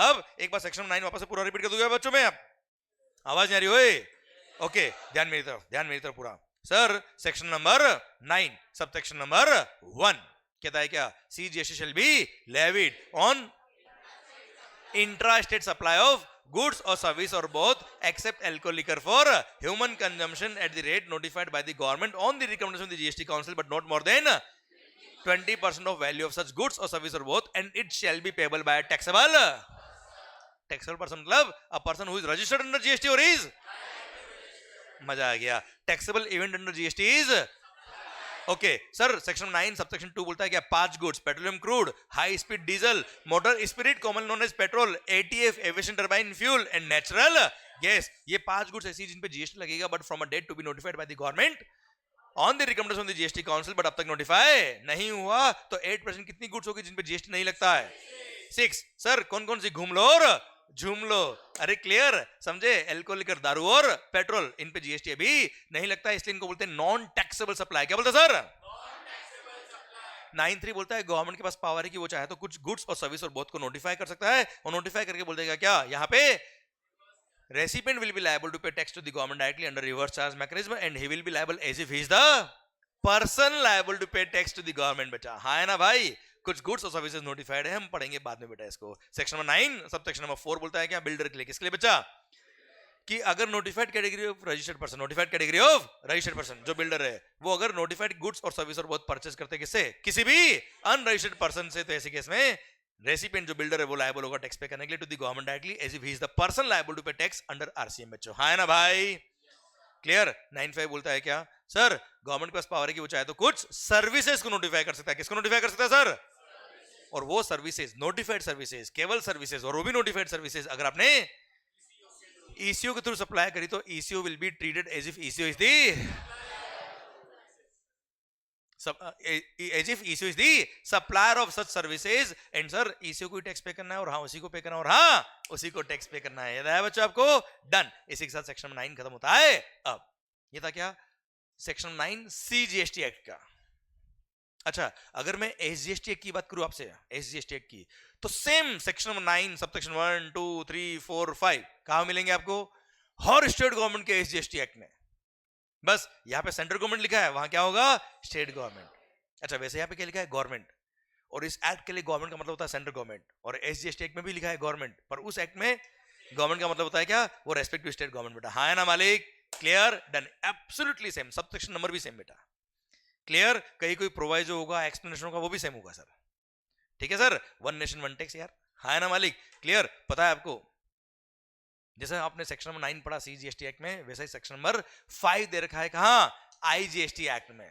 कौन सा, सेक्शन नंबर 5 कहां पे बच्चों, आईजीएसटी एक्ट में। कौन सा सेक्शन, जल्दी बोलना है बेटा एक बार, सेक्शन नंबर 5। सर सुनना, एक मिनट रुको। सेक्शन नंबर 5 पता है, यहां पर इंट्रा स्टेट सप्लाई पे लगता है जीएसटी, वहां पर क्लियर। तो सर पूरा section number 5 is absolutely same. क्या बोला सर?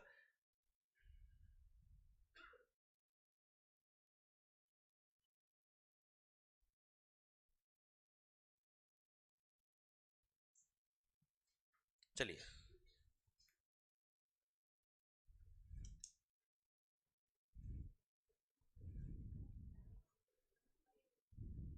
Section number 5। अच्छा कंफर्टेबल बेटा, एसी ओके कर लो आप, रिमोट है आपके पास। ओ भाई समझ में तो आ रहा है ना आपको? पक्का?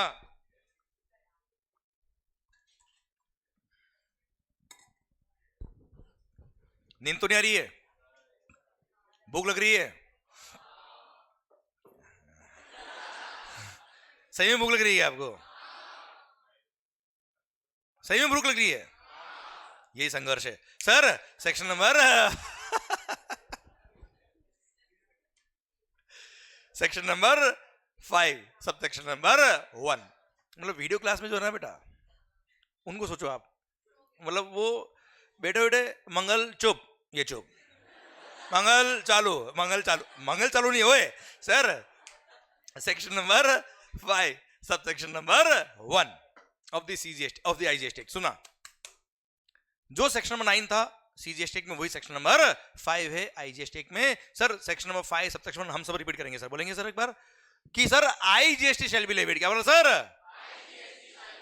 On interstate, on interstate supply of goods और सर्विस और both except alcohol liquor for human consumption at the rate notified by the government on the recommendation of the GST Council, but not more than 40% of value of such goods or service or both, and it shall be payable by a taxable person. Clear? IGST is CGST plus HGST. 20 plus 20 कितना हो गया बेटा? 40. Okay मालिक? Clear? Done. And it shall be payable by a taxable person. ठीक है sir? ये section number 5 sub section 1। Section number 5 sub section 2, वो 5 goods, कौन सी 5 गुड्स? पेट्रोल वाली बेटा। सर इन पे जीएसटी लगेगा but from a rate to be notified by the government. 5 कौन कौन सी बेटा बोलना एक बार? Petroleum crude, high speed diesel, motor spirit common known as petrol, aviation turbine fuel and natural gas.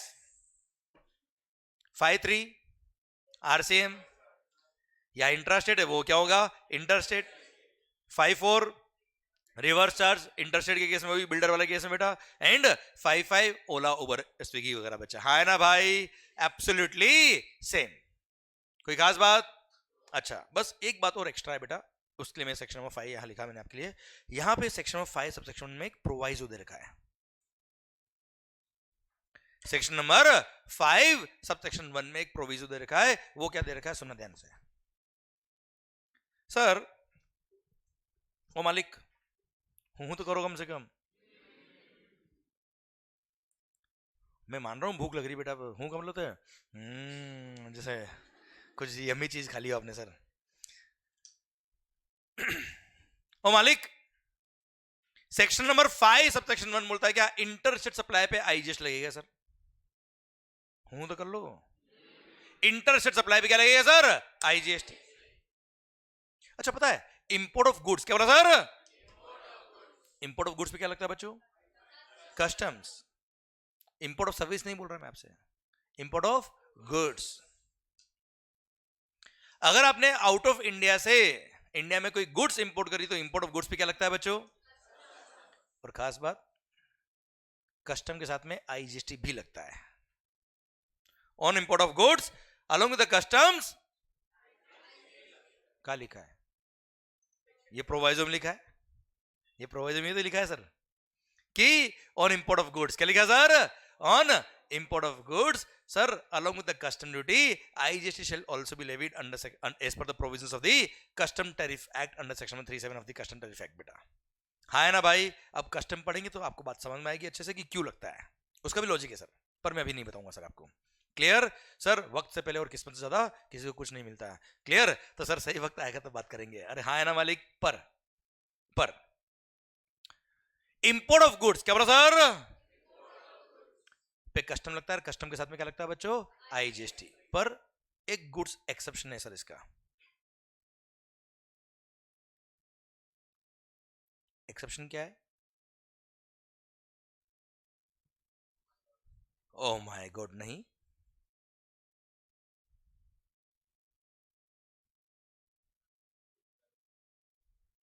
जंगली रेमी पे कभी आओ ना महाराज। सर तो अगर ऑनलाइन मनी गेमिंग होता है ना, रमी वगैरह, dream eleven, online money gaming है हाँ। और ये ना 7 पत्ती, 7 नहीं 3 पत्ती ना, नहीं मेरे को पता नहीं, मैं कभी खेला नहीं सर। क्लियर? दारू पीने के बाद पता नहीं पड़ता क्या खेल रहा है सर। अरे हाँ है ना भाई। सर तो जंगली रमी, 3 पत्ती, ये जो ऑनलाइन मनी गेमिंग है सर, जिसमें पैसा इन्वॉल्व है सर, वो अगर वेबसाइट आउट ऑफ इंडिया वाली है बेटा।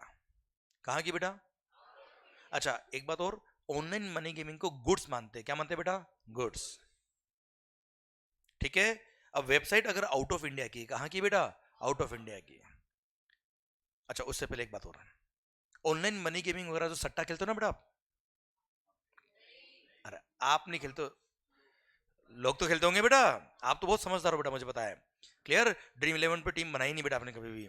सर मुझे सब पता है बेटा। सर कोई बात नहीं, नहीं कोई बात नहीं। सिगरेट कभी पी नहीं तूने बेटा लाइफ में? है? हाँ मुझे पता है ना, नहीं पी तो ऐसा हंस क्या रहा है सबके सामने? सर कोई डाउट तो नहीं तेरे को? पक्का? पर मेरे को है सर। पॉइंट मेरा आपसे ये है कि जो सट्टा खेलते हो आप, मतलब आप मतलब समझ रहे हो बेटा? आप okay? Sir casinos, gambling, horse racing, ये सब जीएसटी के स्कोप में आते हैं। आईपीएल सट्टा खेला किसने? क्लियर? ये सब स्कोप ऑफ सप्लाई के स्कोप में आते हैं, ये गुड्स के स्कोप में आते हैं और टैक्स लगता है सर इन पे। क्लियर? तो sir same way online money gaming भी क्या है? गुड्स है। और इसको जो आपने मान लो 1 लाख रुपए का गेम खेला सर, 1 लाख रुपए पे लग गए, क्या? जीएसटी। ठीक है। अब सर अगर इंडिया की वेबसाइट है तो टैक्स लग ही जाएगा सर। पर अगर वो वेबसाइट आउटसाइड इंडिया की तो भी टैक्स लगेगा सर। पर sir for the purpose of GST इसको गुड्स माना है। क्या माना है सर? अब आउट ऑफ इंडिया की वेबसाइट से आप अगर आपने कोई ऑनलाइन मनी गेमिंग खेला है सर, तो एक्चुअली कोई गुड्स इंपोर्ट हुआ है क्या कस्टम में सर? क्या भाई कस्टम क्लियरेंस होता है गुड्स का, तब कस्टम लगता है ना बेटा। ठीक है यार, for the purpose of GST इसको गुड्स माना है। आउट ऑफ इंडिया की वेबसाइट है तो इंपोर्ट ऑफ गुड्स हो गया सर। क्या इस पे कस्टम लगेगा सर? तो इस पे कस्टम नहीं लगेगा पर आईजीएसटी तो लगेगा। ठीक है साहब। तो यहाँ पे सेक्शन 5 सब सेक्शन में प्रोवाइजोस दे रखा, उसमें एक एक्सेप्शन था, वो तुम्हें बताया मैंने। मैं रिपीट कर देता हूँ आपस से बच्चों कि सर इंपोर्ट ऑफ गुड्स, क्या बोला सर? इंपोर्ट ऑफ गुड्स पे कस्टम लगेगा और कस्टम के साथ साथ आईजीएसटी भी लगेगा sir, as per provisions of the custom tariff act. Clear? पर एक्सेप्ट वन गुड, कौन सा? Online money gaming. Online money gaming के केस में सिर्फ आईजीएसटी लगेगा as per section number 5 sub section 1, not as per proviso बेटा। Proviso के हिसाब से कस्टम लगता है बच्चों, हाँ है ना मालिक? Clear? Normal section number 5 sub section 1 में उसको इंटर स्टेट सप्लाई मानते हुए, क्या मानते हुए बेटा? इंटर स्टेट सप्लाई मानते हुए क्या लगाएंगे बेटा? सेक्शन नंबर 5 सब सेक्शन 1 लगाएंगे और उसके थ्रू आईजीएसटी लग जाएगा बच्चा उस पर कस्टम्स नहीं लगेगा। ठीक है मालिक? क्लियर? डन। अगर वो वेबसाइट आउट ऑफ इंडिया की थी तो बेटा। ठीक है। चलिए सर, ये तो आपका क्या सेक्शन नंबर 5 खत्म होता है। अब तो सर जो सेक्शन 9 था वही सेक्शन नंबर 5 है आईजीएसटी एक्ट का। बस यहाँ पर इंट्रा स्टेट था, यहाँ पे क्या हो गया? Inter state. यहाँ मैक्सिमम रेट थी 20%, यहाँ कितने हो गई? 40%। बाकी सब जगह इंटर स्टेट होगा बेटा। क्लियर? और एक प्रोवाइजो एक्स्ट्रा है कि इंपोर्ट ऑफ गुड्स के साथ में क्या लगेगा? कस्टम के साथ में क्या लगेगा? आईजीएसटी भी लगेगा, एक्सेप्ट ऑनलाइन मनी गेमिंग। और ऑनलाइन मनी गेमिंग में केवल और केवल आईजीएसटी लगेगा as per section number 5 sub section 1। अगर वो आउट ऑफ इंडिया की वेबसाइट थी तो। इंडिया की वेबसाइट होगी तो जो नॉर्मल टैक्स लगते हो तो लगेंगे बच्चों, हाँ है ना मालिक? डन। कोई खास बात? पक्का सर? इसी के साथ सेक्शन नंबर 5 भी खत्म होता है। अब कोई खास बात नहीं थी, रिपीट था बेटा केवल ये। सर इंट्रा हो या इंटर हो? क्या बोला सर? इंट्रा हो या इंटर हो? इंट्रा स्टेट सप्लाई पे क्या लगता है सर, जल्दी बताना? CGST and SGST. Inter state supply पे क्या लगेगा? अच्छा एक बात और, अगर आप यूनियन टेरिटरी के अंदर हो और इंट्रा स्टेट सप्लाई करते हो तो क्या लगेगा? CGST and UTGST। ठीक है सर। अब जब भी अपन SGST बोलेंगे तो समझना वो UTGST के लिए भी बात कर रहा हूं मैं इक्वली बेटा। ओके, तो सर इंट्रास्टेट सप्लाई पे क्या लगता है सर? CGST और SGST। इंटरस्टेट सप्लाई पे क्या लगता है सर? भाई इंट्रा हो या इंटर हो, GST लेवी कब होता है? इंट्रा हो या इंटर हो, GST लेवी कब होता है sir? What is the taxable event under GST?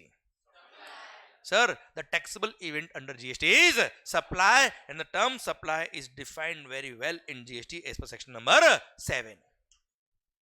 Section number 7 ने बड़ी शिद्दत से, प्यार से, मोहब्बत से डिफाइन किया किसको? सेक्शन नंबर 7 को। सर दिल थाम के सुनिएगा, सेक्शन नंबर 7 सप्लाई का स्कोप, सप्लाई की डेफिनेशन। सर बहुत ही शानदार पॉइंट है। क्यों? और सबसे इंपॉर्टेंट पॉइंट है। क्यों?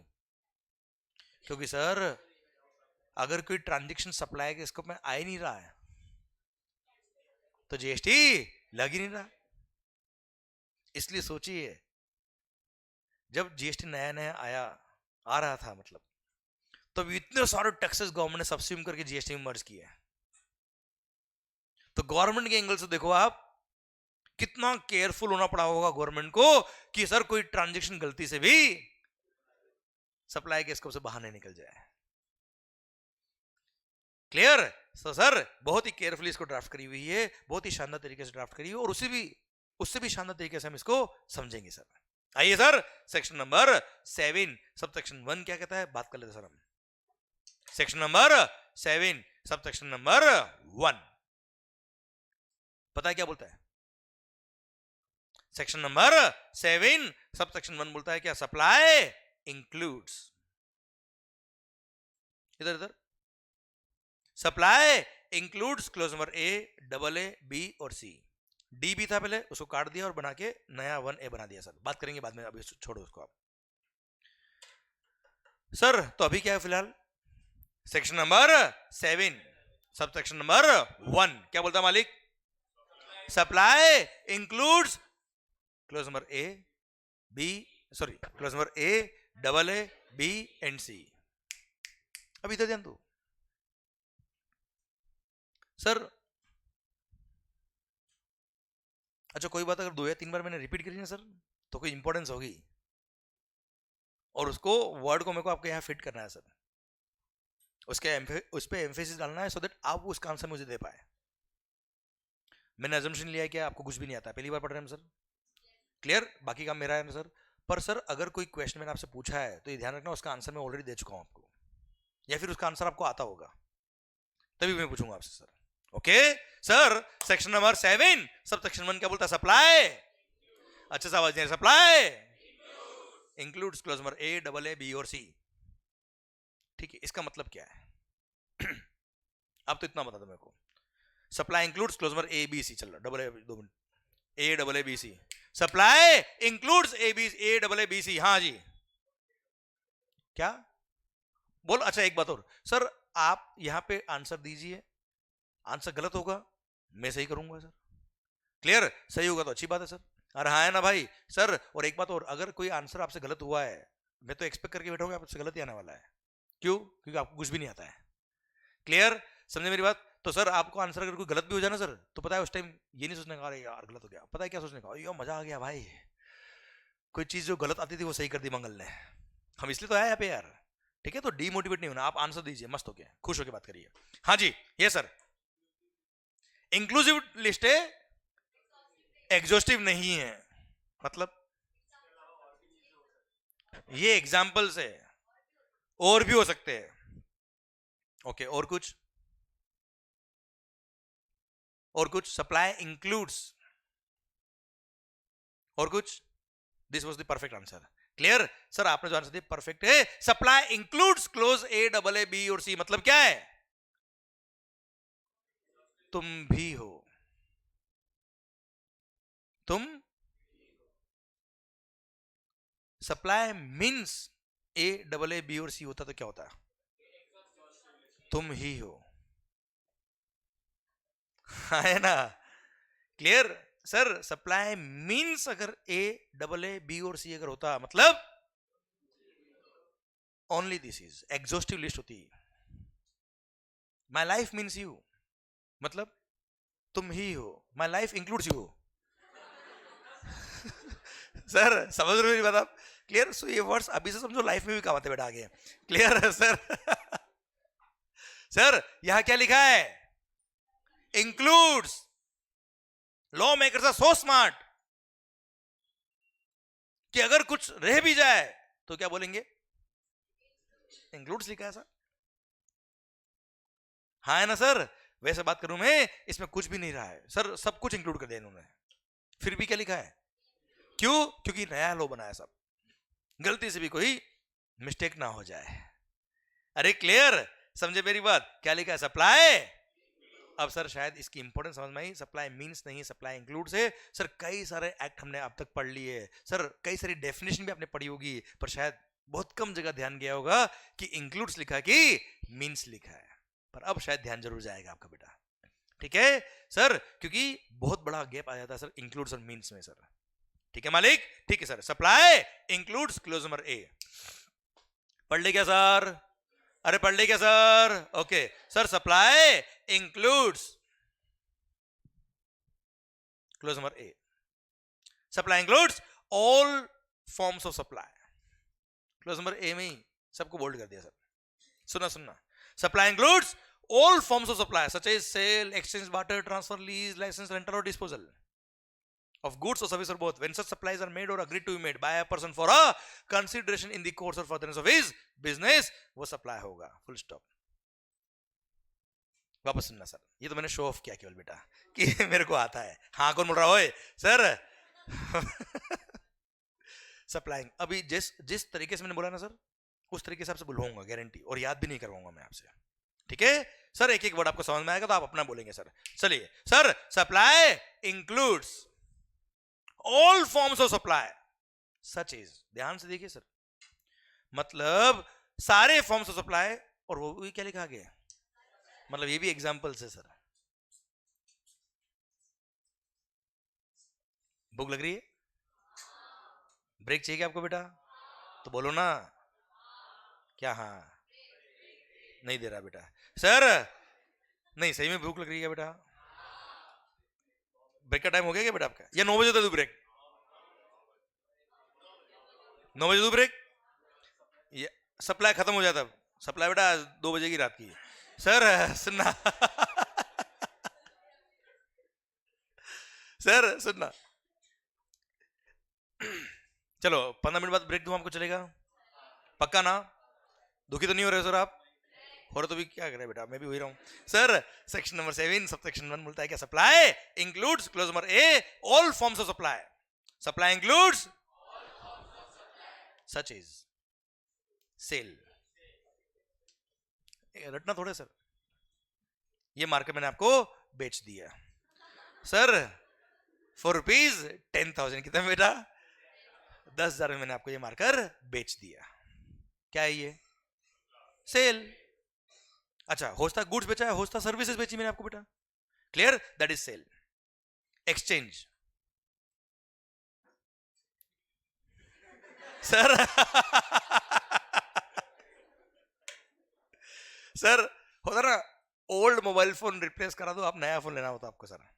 अगर नया मोबाइल फोन लेना है तो 45,000 रुपए का है। अगर आप कोई भी पुराना स्मार्टफोन लेके आते हो किसी भी कंपनी का, तो सर मैं आपको ये 35,000 में मोबाइल दे दूंगा। होता ना सर ऐसा? That is what is called exchange. Clear? Supply includes sale, exchange. समझ में आ रहा बेटा? एक एग्जांपल। क्लियर? बार्टर। बार्टर मतलब pure exchange is called barter. जैसे मैंने आपको इनडायरेक्ट टैक्स पढ़ाया, बदले में आपने मेरे को डायरेक्ट टैक्स पढ़ा दिया, दोनों बर्बाद सर। सर मैंने आपको इनडायरेक्ट टैक्स पढ़ाया, बदले में आपने मुझे डायरेक्ट टैक्स पढ़ाया। अरे हाँ ना मालिक? Sir that is purely called barter. This is also supply ना यार, मतलब जरूरी मनी ही इन्वॉल्व हो सर। क्लियर? कंसिडरेशन में भी इन काइंड ऑल्सो सर।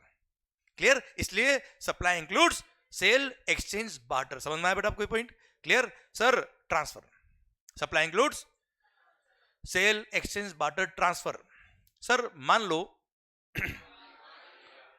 मेरा एक ब्रांच है महाराष्ट्र में और एक ब्रांच है राजस्थान में।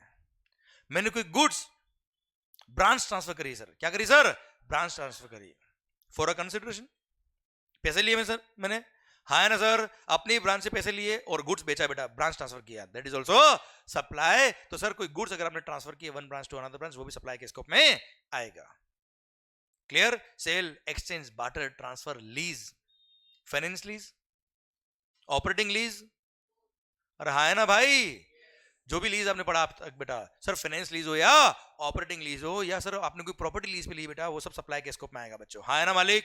क्लियर? सर लाइसेंस, कोई सॉफ्टवेयर आपने डेवलप किया बेटा और मैंने उसको यूज करने का लाइसेंस लिया, सर होता ना सर, सॉफ्टवेयर का लाइसेंस लेते हैं हम, जैसे फॉर एग्जांपल हमने कोई वीडियो क्लासेस है, उसका एंक्रिप्शन का सॉफ्टवेयर का लाइसेंस की हमने लिया सर। क्लियर? उसके लिए हमने चार्जेस पे किए, that is what is called supply. अरे समझा मेरी बात? क्लियर? सर लाइसेंस लिया हमने। देन सर रेंटल, ये क्लासरूम हमने रेंट पे ली, कोई मशीन आपने रेंट पे ली, कोई गुड्स आपने रेंट पे लिए, that is what is called supply and disposal.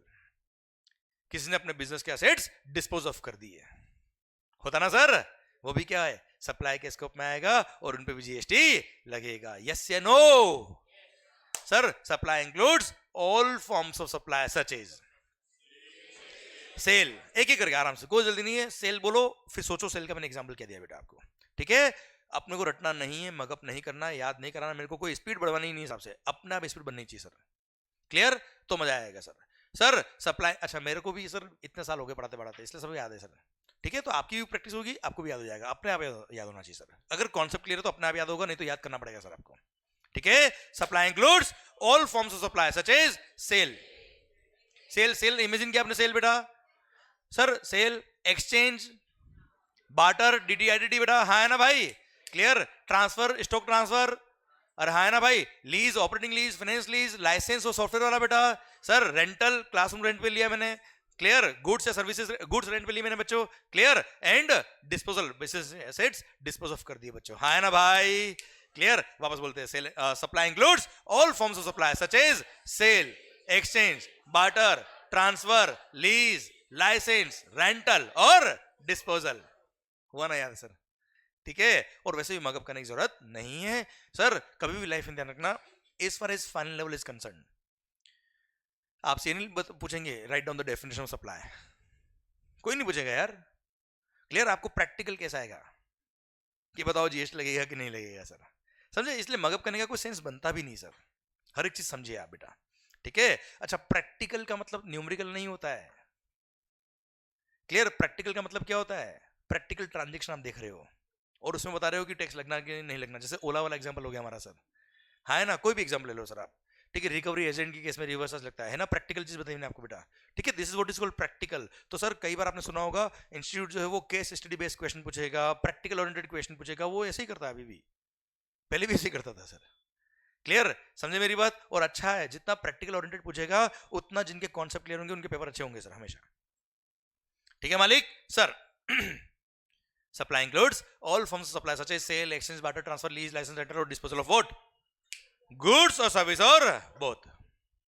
Goods और सर्विस के भी डेफिनेशन दे रखा है, गुड्स को भी डिफाइन किया है, सर्विसेज को भी डिफाइन किया, पर अभी आप कॉमन सेंस में गुड्स और सर्विस वो मानिए, डेफिनेशन की बात करेंगे बाद में, अभी नहीं, अभी सही वक्त नहीं उसके लिए, ठीक है मालिक?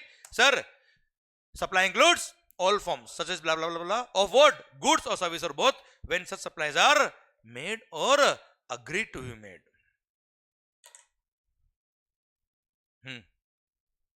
सप्लाई कर दिया, हाँ है ना भाई? सप्लाईज मेड, सप्लाई कर दूंगा यार, एडवांस दे दे, एडवांस दे दो, सप्लाई कर दूंगा, मतलब क्या है?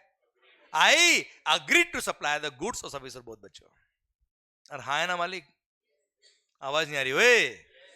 अगर मैंने एग्री कर लिया सप्लाई करने के लिए, मतलब मैंने एडवांस ले लिया, तो भी लग गए जीएसटी। अरे हाँ है ना सर? आपने भी इस बैच के लिए एडमिशन पहले ले लिया होगा सर एडवांस में, हाँ है ना सर? जिस दिन आपने एडमिशन लिया, जिस दिन आपने फी पे करी, उस दिन मैंने एग्री कर लिया कि मैं सप्लाई करूंगा, क्लियर? और एग्री किया तो सर उस दिन जब मैंने आपसे फीस लिया वो भी सप्लाई के स्कोप में आ गया, लग गया जीएसटी बेटा, ठीक है? क्लियर? सर ध्यान देना, वापस से बोल रहा बच्चों में, गुड्स हो या सर्विसेज हो, क्या बोला सर? मैं टाइम ऑफ सप्लाई को लिंक करूंगा ऐसे बेटा, किसको? टाइम ऑफ सप्लाई, जो अपना नेक्स्ट चैप्टर होगा, चैप्टर नंबर 2। गुड्स हो या सर्विसेज हो, अगर सप्लाई कर दिया तो सप्लाई है ही है, सप्लाई करने के लिए एग्री कर दिया मतलब एडवांस अगर रिसीव हो गया, वो भी क्या हो गया? सप्लाई हो गया। और सप्लाई हो गया तो क्या लग गया बच्चा? जीएसटी। गुड्स और सर्विस और बोथ, मतलब गुड्स के केस में भी एडवांस रिसीव हो गया तो जीएसटी लग जाएगा, सर्विसेज के केस में भी एडवांस अगर रिसीव हो गया तो जीएसटी लग जाएगा। मान लो आउट ऑफ 10 लाख आपने मुझे 1 लाख रुपए एडवांस दिया तो 1 लाख पे जीएसटी लग जाएगा सर। हाँ, टाइम ऑफ सप्लाई भी आ गया, पढ़ेंगे टाइम ऑफ सप्लाई चैप्टर के अंदर बेटा, क्लियर? जीएसटी सप्लाई के स्कोप में आ गया, यहां से supply is made or agree to be made से लिंक होता है टाइम ऑफ सप्लाई। पर हाँ, एक अलग बात है कि गुड्स के केस में, किस केस में बच्चों? गुड्स के केस में 15 नवंबर 2017 को, 15 ऑफ नवंबर 2017 को गवर्नमेंट ने एक नोटिफिकेशन नंबर 66 ऑफ 2017 इशू करके गुड्स के केस में बोल दिया कि नहीं, एडवांस पे टैक्स पे करने की जरूरत नहीं है। वो एक अलग बात है, वो एक अलग बात है कि गुड्स के केस में एडवांस पे टैक्स पे करने की जरूरत नहीं है, अलग से नोटिफिकेशन देके एग्जाम किया, हाँ है ना? पर सप्लाई के स्कोप में तो आ गया, पर वो सप्लाई के स्कोप में तो आ गया क्योंकि सप्लाई में क्या लिखा है? Supply is made or agree to be made, भले गुड्स हो या सर्विसेज हो। पर इसका डिटेल बात करूंगा कब? टाइम ऑफ सप्लाई आएगा तब बच्चों, ठीक है? और हाँ है ना भाई, पता है मेरे को ये क्यों बताना पड़ता है कि गुड्स के केस में एडवांस पे भी टैक्स एग्जाम किया है? क्यों भी नहीं बताना हमें, तो लेक्चर जब खत्म होता तो लोग बात करते हैं कि यार गलत पढ़ा रहा है आदमी तो यार। क्यों? गुड्स पे एडवांस पे टैक्स का है, केवल सर्विसेज में एडवांस पे टैक्स है, पर वो एग्जाम किया हुआ अलग से, वो आएगा बाद में, हाँ है ना? पर मेरे को बताना पड़ता है वरना आप कंफ्यूज रहते हैं सब। Clear sir? यहाँ पे क्या लिखा है बेटा, इसलिए आप कोई चीज ध्यान रखना, अगर आपको लगे ना नहीं यार हमने तो कुछ और देखा है, यहाँ पे कुछ और चल रहा है, तो वो जो कुछ और देखा है वो थोड़ी बात आ जाएगा, जब उसका वक्त आएगा तब आ जाएगा। पर अभी अभी चल रहा है क्या? लेवी, सप्लाई का स्कोप, क्लियर? सारी बातें मैंने आपको नहीं बताई अभी तक, ठीक है बच्चों? क्लियर? तो कुछ चीजें ऐसी भी हो सकती है आपको लगेगा नहीं यार ये तो कुछ और है, तो कुछ और आ जाएगा जब वक्त आएगा तब, ठीक है? वो एक्सेप्शन केस होगा बच्चों, हाँ है ना मालिक? ठीक है sir. When supply is made और मतलब गुड्स हो या एडवांस अगर आ गया सर, सप्लाई के स्कोप में आ गया। When such supplies are made or agree to be made by a person, पता है पर्सन, अगेन जीएसटी के अंदर person includes everybody, individual, HUF, partnership firm, LLP, body corporate, sir कोई फॉरेन कंपनी है, और हाँ है ना भाई सर कोई आर्टिफिशियल जुडिकल पर्सन है, सर सोसाइटी है, कोऑपरेटिव सोसाइटी है, central government, state government, union territory, local authority, sir ये सब आ गए किसमें? पर्सन की डेफिनेशन में। और इन्होंने किसने भी, भले गवर्नमेंट डिपार्टमेंट ही क्यों ना हो, उसने भी अगर कोई कंसिडरेशन चार्ज किया आपसे, सप्लाई के स्कोप में आ जाएगा बच्चों, हाँ है ना मालिक? क्लियर? वो सब पर्सन के स्कोप में आते हैं, वरना जीएसटी के स्कोप से बाहर निकल जाते बच्चे तो, ठीक है? इसलिए everybody is included in the definition of the term person. Clear यहां तक? पक्का? ओके मालिक। सर तो सप्लाई किया है किसने? किसी भी पर्सन ने, पर किसके लिए किया है? Supply is made or agree to be made by a person for a, supply is made or agree to be made by a person for a consideration के लिए काम किया। किस लिए काम किया? तो सप्लाई है, वरना सप्लाई नहीं है। एक बार यहां तक जो पढ़ाया वापस बोलना बेटा एक बार। Supply includes all forms of supply such as sale, exchange, barter, transfer, lease, license, rental or disposal of what? Goods or service or both when such supplies are made or agreed to be made by a person for a, मतलब supply किया for a तो supply, वरना supply नहीं। Supply किया है for अ तो supply, वरना supply नहीं है। सर मेरे को 15-20 मिनट लगेंगे इस टॉपिक में, अगर आप कहे तो पहले ब्रेक दे दूं, आप कहे तो बाद में पढ़ा दूं, आप कहे तो अभी पढ़ा दूं, बोलो। हाँ जी, लिंकिंग में कर दूंगा, कोई टेंशन नहीं। आपको अगर भूख लग रही हो और पढ़ाई समझ में आ रहा सब कुछ, पक्का? ये कितने बताओ मुझे आप?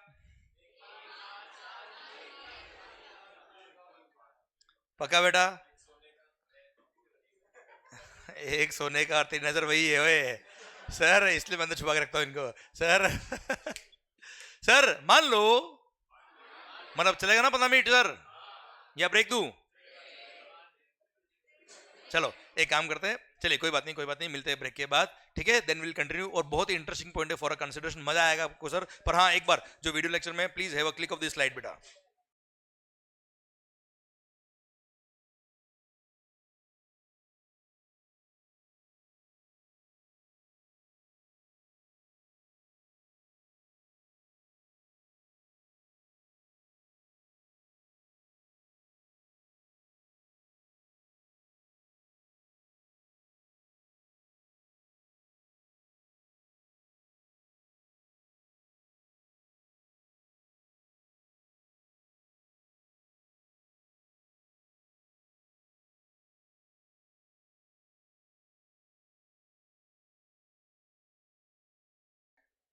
चलिए मिलते हैं ब्रेक के बाद।